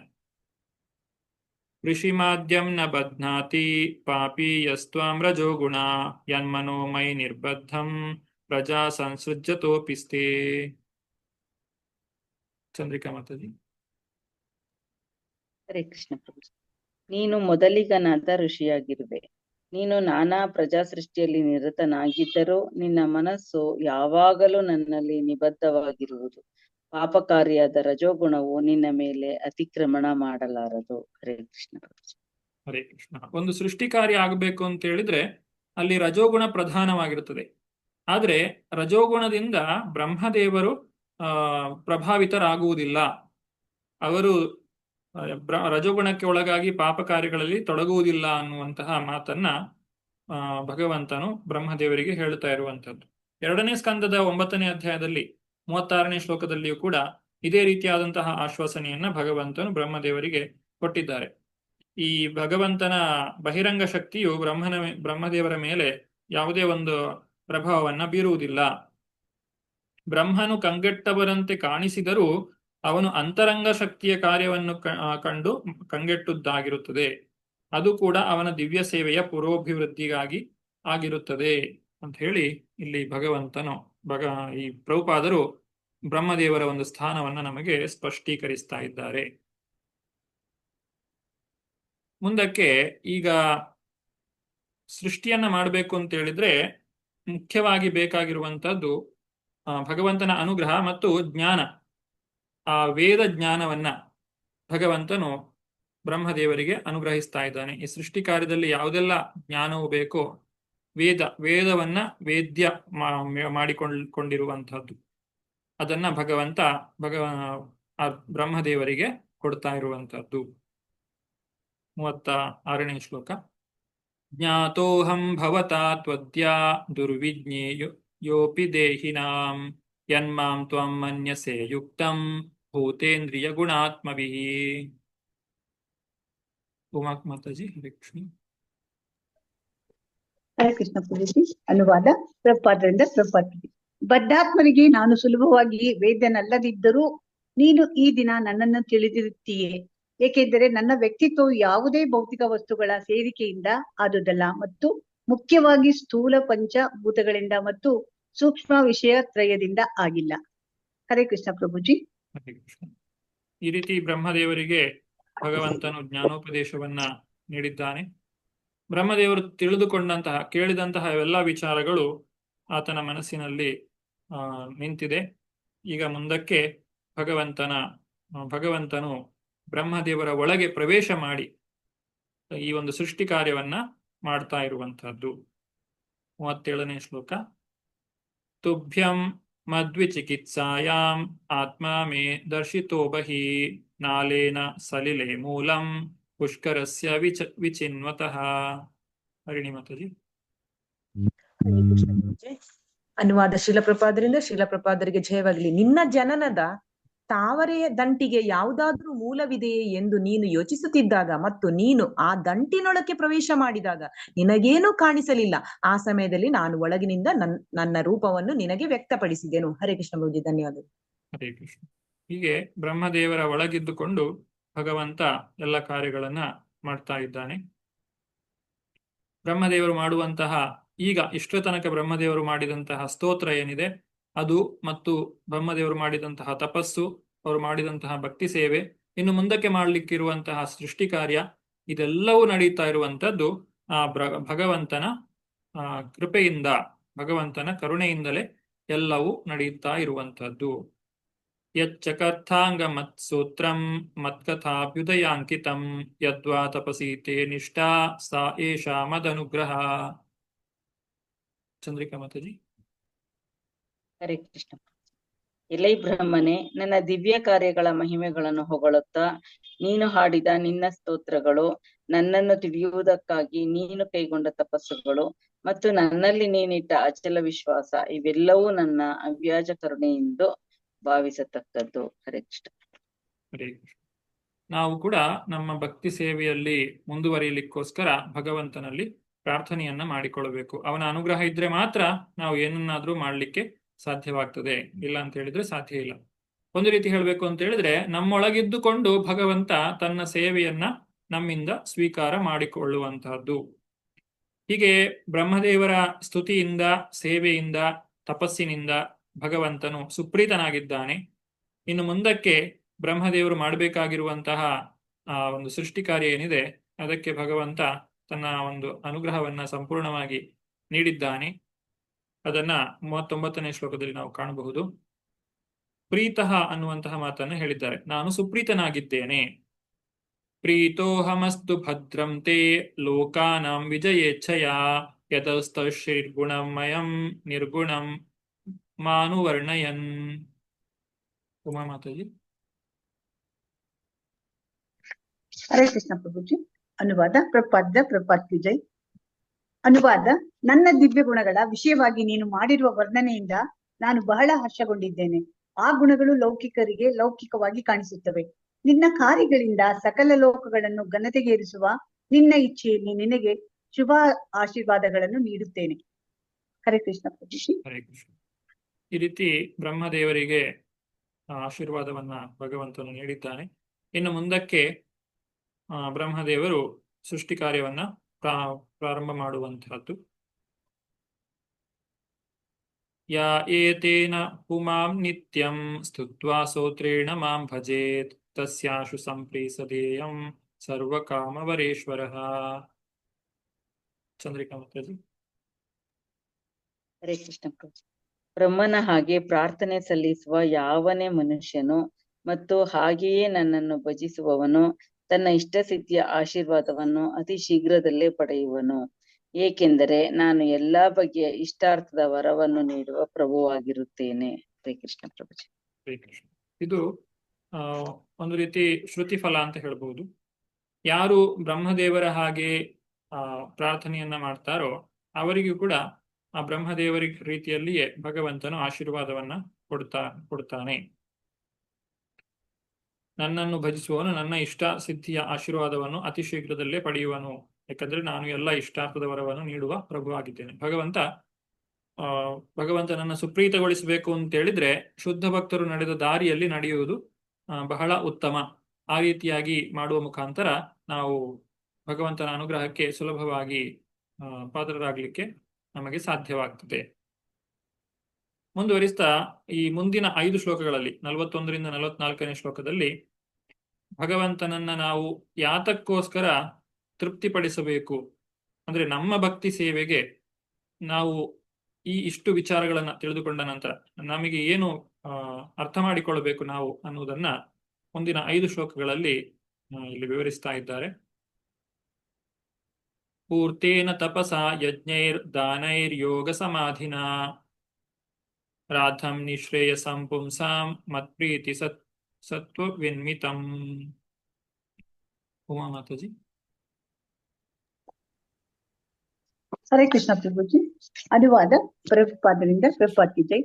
ಪ್ರಾಜ್ಞರಾದ ಆಧ್ಯಾತ್ಮಿಕವಾದಿಗಳ ಅಭಿಪ್ರಾಯವಿದು: ಎಲ್ಲಾ ಬಗೆಯ ಸಾಂಪ್ರದಾಯಿಕ ಸತ್ಕರ್ಮಗಳು, ತಪಸ್ಸುಗಳು, ಯಜ್ಞಗಳು, ದಾನಗಳು, ಯೌಗಿಕ ಕಾರ್ಯಗಳು, ಸಮಾಧಿ ಮುಂತಾದವನ್ನು ಆಚರಿಸುವ ಪರಮೋದ್ದೇಶವು ನನ್ನನ್ನು ಸಂತೋಷಗೊಳಿಸುವುದೇ ಆಗಿದೆ. ಹರೇ ಕೃಷ್ಣ ಪ್ರಭುಜಿ. ಹರೇ ಕೃಷ್ಣ. ಇದು ಭಗವಂತನು ಆಡ್ತಾ ಇರುವಂತಹ ಮಾತು. ಏನನ್ನೇ ಮಾಡುವುದಿದ್ರು ಕೂಡ ನಾವು ಭಗವಂತನಿಗೆ ಅರ್ಪಿಸುವ ಒಂದು ಉದ್ದೇಶದಿಂದ ಅದನ್ನ ಮಾಡಬೇಕು. ಹಾಗೆ ಮಾಡಿದ್ರೆ ಅದರ ಅತಿ ಉತ್ತಮವಾದಂತಹ ಫಲವನ್ನ ಪಡಿಲಿಕ್ಕೆ ನಮಗೆ ಸಾಧ್ಯವಾಗ್ತದೆ. ಭಗವಂತನನ್ನ ತೃಪ್ತಿಗೊಳಿಸುವಂತದ್ದು ಭಕ್ತನ ಒಂದು ಕಾರ್ಯವಾಗಿರ್ತದೆ. ಗೆಲುವಿನ ಗುಟ್ಟು ಭಗವದ್ಭಕ್ತನಿಗೆ ಗೊತ್ತಿರುತ್ತದೆ. ಇದು ಕುರುಕ್ಷೇತ್ರ ಯುದ್ಧಭೂಮಿಯಲ್ಲಿ ಅರ್ಜುನನಿಂದ ಉದಾಹರಿತವಾಗಿದೆ. ಈ ರೀತಿ ಭಗವಂತನ ಭಕ್ತಿ ಕಾರ್ಯಕ್ಕೆ ಪೂರಕವಾಗಿ ಯಾರು ಕಾರ್ಯಗಳನ್ನ ಮಾಡ್ತಾರೋ ಅವರು ಭಕ್ತಿ ಸೇವೆಯಲ್ಲಿ ಅವರು ಸಫಲರಾಗ್ತಾರೆ. ಭಗವಂತನ ಅನುಗ್ರಹಕ್ಕೆ ಅವರು ಪಾತ್ರರಾಗ್ತಾರೆ. ಯಾಕಂದ್ರೆ ನಾವು ಪ್ರತಿದಿನ ಕಾರ್ಯಗಳನ್ನ ಮಾಡಲೇಬೇಕು. ಕೆಲಸವನ್ನು ಮಾಡದೆ ಯಾರಿಗೂ ಇರ್ಲಿಕ್ಕೆ ಸಾಧ್ಯ ಇಲ್ಲ. ಹಾಗೆ ಮಾಡುವಂತಹ ಕೆಲಸ ಕಾರ್ಯಗಳನ್ನೇ ನಾವು ಭಕ್ತಿ ಸೇವೆಯ ರೂಪದಲ್ಲಿ ಮಾಡಿದಾಗ ಅದು ನಮಗೆ ಬಿಡುಗಡೆಯನ್ನು ಕೊಡ್ತದೆ. ಯಾವಾಗ ನಾವು ಸ್ವಂತಕ್ಕೋಸ್ಕರ ಮಾಡ್ತೇವೋ ಅದು ಬಂಧನಕ್ಕೆ ಕಾರಣವಾಗ್ತದೆ. ಹಾಲು ಮತ್ತೆ ಮೊಸರಿನ ಉದಾಹರಣೆ. ಹಾಲು ಕುಡಿದು ಅಜೀರ್ಣವಾದಾಗ ಹಾಲಿನಿಂದಲೇ ತಯಾರಿಸಿದ ಮೊಸರನ್ನ ಸೇವಿಸಿ ಅಜೀರ್ಣವನ್ನ ಕಳೆದುಕೊಳ್ಳಬಹುದು. ಹೀಗೆ ನಾವು ಮಾಡುವಂತಹ ಕರ್ಮದಿಂದಲೇ ನಮಗೆ ಬಂಧನ, ಹಾಗೂ ಆ ಕರ್ಮವನ್ನೇ ಭಗವಂತನಿಗೆ ಅರ್ಪಿಸಿದಾಗ ಅದರಿಂದಲೇ ಬಿಡುಗಡೆ ದೊರಕ್ತದೆ. 42ನೇ ಶ್ಲೋಕ. ಅಹಮಾತ್ಮಾತ್ಮಾನಂ ಧಾತ ಪ್ರೇಷ್ಠ ಸನ್ ಪ್ರೇಯಸಾಮಪಿ ಅತೋ ಮಯಿ ರತಿಂ ಕುರ್ಯಾತ್ ದೇಹಾದಿತ್ಯ ಕೃತೆ ಪ್ರಿಯಃ. ಹರಿಣಿ ಮಾತಾಜಿ. ಹರೇ ಕೃಷ್ಣ. ಅನುವಾದ ಶ್ರೀಲ ಪ್ರಭುಪಾದರಿಂದ ಶ್ರೀಲ ಪ್ರಭುಪಾದರಿಗೆ ಜಯವಾಗಲಿ. ನಾನು ಪ್ರತಿಯೊಬ್ಬ ವ್ಯಕ್ತಿಯ ಪರಮಾತ್ಮನು, ನಾನು ಪರಮ ನಿರ್ದೇಶಕನು ಮತ್ತು ಪರಮ ಪ್ರಿಯನು. ಮಾನವರು ತಪ್ಪಾಗಿ ಸ್ಥೂಲ ಮತ್ತು ಸೂಕ್ಷ್ಮ ಶರೀರಗಳಿಗೆ ಆಸಕ್ತರಾಗಿರುತ್ತಾರೆ, ಆದರೆ ಅವರು ನನ್ನಲ್ಲಿ ಮಾತ್ರವೇ ಆಸಕ್ತರಾಗಿರಬೇಕು. ಹರೇ ಕೃಷ್ಣ ಪ್ರಭುಜಿ, ಧನ್ಯವಾದಗಳು. ಹರೇ ಕೃಷ್ಣ. ಭಗವಂತ ಬದ್ಧ ಸ್ಥಿತಿ ಮತ್ತೆ ಮುಕ್ತ ಸ್ಥಿತಿ ಎರಡರಲ್ಲಿಯೂ ಕೂಡ ಜನರಿಗೆ ಪರಮ ಪ್ರಿಯನಾಗಿದ್ದಾನೆ. ಭಗವಂತನು ಎಲ್ಲರಿಗೂ ಕೂಡ ಮೂಲನಾಗಿದ್ದಾನೆ. ಆಧ್ಯಾತ್ಮಿಕ ಪ್ರಪಂಚಕ್ಕೂ ಅವನೇ ಒಡೆಯ, ಭೌತಿಕ ಪ್ರಪಂಚಕ್ಕೂ ಅವನೇ ಒಡೆಯನಾಗಿದ್ದಾನೆ. ಈಶ್ವರ ಪರಮ ಕೃಷ್ಣ ಬ್ರಹ್ಮ ಸಂಹಿತೆಯಲ್ಲಿ ತಿಳಿಸಿರುವಂತೆ. ಕೊನೆಯದಾಗಿ ಬ್ರಹ್ಮದೇವರಿಗೆ ಆದೇಶವನ್ನ ಕೊಟ್ಟು ಭಗವಂತನು ಅದೃಶ್ಯನಾಗ್ತಾನೆ. ಅದನ್ನ 43ನೇ ಶ್ಲೋಕದಲ್ಲಿ ಹೇಳ್ತಾ ಇದ್ದಾರೆ. ಸರ್ವವೇದಮಯೇ ನೇದಂ ಆತ್ಮನಾತ್ಮಾತ್ಮ ಯೋನಿನ ಪ್ರಜಾ ಸೃಜಯಥಾ ಪೂರ್ವಂ ಯಾಶ್ಚ ಮಯ್ಯನು ಶೇರತೆ. ಚಂದ್ರಿಕಾ ಮಾತಾಜಿ. ಹರೇ ಕೃಷ್ಣ ಪ್ರಭು. ನನ್ನ ಉಪದೇಶಗಳನ್ನು ಅನುಸರಿಸಿಕೊಂಡು ನಿನ್ನ ಪರಿಪೂರ್ಣವಾದ ವೇದ ಜ್ಞಾನದ ಬಲದಿಂದ ಮತ್ತು ಪ್ರತಿಯೊಂದರ ಪರಮ ಕಾರಣನಾದ ನನ್ನಿಂದ ನೇರವಾಗಿ ಪಡೆದಿರುವ ದೇಹದ ಬಲದಿಂದ ಈಗ ನೀನು ಹಿಂದಿನಂತೆಯೇ ಜೀವಿಗಳನ್ನು ಸೃಷ್ಟಿಸಬಹುದು. ಹರೇ ಕೃಷ್ಣ. ಹರೇ ಕೃಷ್ಣ. ಹೀಗೆ ಜೀವಿಗಳನ್ನ ಹಿಂದಿನಂತೆ ಅಂದ್ರೆ ಹಿಂದಿನ ದಿನದಲ್ಲಿ ಮಾಡಿದಂತಹ ಸೃಷ್ಟಿ ಏನಿದೆ ಅದೇ ರೀತಿಯಲ್ಲಿ ನೀನು ನಿನ್ನ ಕಾರ್ಯಗಳನ್ನ ಮುಂದುವರಿಸು ಅಂತ ಹೇಳಿ ಬ್ರಹ್ಮದೇವರು ಭಗವಂತನು ಬ್ರಹ್ಮದೇವರಿಗೆ ಆಶೀರ್ವಾದವನ್ನ ಮತ್ತು ಆದೇಶವನ್ನ ಕೊಟ್ಟಿದ್ದಾರೆ. ಈ ರೀತಿ ಬ್ರಹ್ಮದೇವರು ಮತ್ತು ಭಗವಂತನ ನಡುವೆ ನಡೆದಂತಹ ಸಂಭಾಷಣೆಯನ್ನ ಮೈತ್ರೇಯರು ನಮಗೆ ತಿಳಿಸಿಕೊಟ್ಟಿದ್ದಾರೆ. ಬ್ರಹ್ಮನಿಗೆ ವಿಶ್ವವನ್ನು ವಿಸ್ತಾರಪಡಿಸಲು ಉಪದೇಶವನ್ನು ನೀಡಿದ ಬಳಿಕ ಆದಿಪ್ರಭು ದೇವೋತ್ತಮ ಪರಮಪುರುಷನು ತನ್ನ ವೈಯಕ್ತಿಕವಾದ ನಾರಾಯಣ ರೂಪದಲ್ಲಿ ಅದೃಶ್ಯವಾದನು ಅಂತ ಹೇಳ್ತಾ ಈ ಒಂದು ಅಧ್ಯಾಯ ಮುಕ್ತಾಯವಾಗ್ತದೆ. ಇನ್ನು 10ನೇ ಅಧ್ಯಾಯದಲ್ಲಿ ಮತ್ತೆ ವಿದುರರು ಪ್ರಶ್ನೆಯನ್ನ ಕೇಳ್ತಾ ಇರುವಂತದ್ದು ಮೈತ್ರೇಯರಿಗೆ, ಈ ಸೃಷ್ಟಿಯ ಪ್ರಭೇದಗಳು ಯಾವುದೆಲ್ಲ ಇದೆ ಅನ್ನುವಂತ ಕುರಿತಾಗಿ. ಯಾಕಂದ್ರೆ ಈಗ ಇನ್ನು ಸೃಷ್ಟಿ ಕಾರ್ಯ ಪ್ರಾರಂಭ ಆಗ್ತದೆ. ಗ್ರಹ ವ್ಯೂಹಗಳೆಲ್ಲ ಗ್ರಹ ವ್ಯೂಹಗಳಲ್ಲಿ ನಾನಾ ರೀತಿಯಾದಂತಹ ಜೀವಿಗಳನ್ನ ಇಡಬೇಕಾಗಿದೆ. ಅಂತಹ ಸೃಷ್ಟಿಯನ್ನ ಮಾಡುವಂತಹ ಬ್ರಹ್ಮದೇವರ ಕುರಿತಾಗಿ ವಿದುರರ ಪ್ರಶ್ನೆ, ಈ ಸೃಷ್ಟಿ 14 ಲೋಕಗಳು ಯಾವ ರೀತಿಯಾಗಿ ಇವೆ ಅನ್ನುವಂಥದ್ದು ಪ್ರಶ್ನೆ, ಹಾಗೂ ಕಾಲ ಇದರ ಮೇಲೆ ಯಾವ ರೀತಿಯಾಗಿ ಪ್ರಭಾವವನ್ನು ಬೀರ್ತದೆ, ಹಾಗೂ 4 ರೀತಿಯಾದಂತಹ ಮೂಲ ಸೃಷ್ಟಿ, 6 ರೀತಿಯಾದಂತಹ ಸರ್ಗ, ಮತ್ತೆ 4 ರೀತಿಯಾದಂತಹ ವಿಸರ್ಗ, 6 ಮತ್ತು 4 ಇದನ್ನ ಮತ್ತೆ ಮುಂದಿನ ಅಧ್ಯಾಯದಲ್ಲಿ ನಾವು ವಿಸ್ತಾರವಾಗಿ ತಿಳಿದುಕೊಳ್ಳಿಕ್ಕಿದ್ದೇವೆ. ಅದು ಏನು ಅಂತ ಹೇಳಿ ನಾವು ಮುಂದಿನ ತರಗತಿಯಲ್ಲಿ ನೋಡೋಣ. ಇಲ್ಲಿಗೆ ಇವತ್ತಿನ ತರಗತಿಗೆ ನಾನು ವಿರಾಮವನ್ನು ಕೊಡ್ತಾ ಇದ್ದೇನೆ. ಧನ್ಯವಾದಗಳು.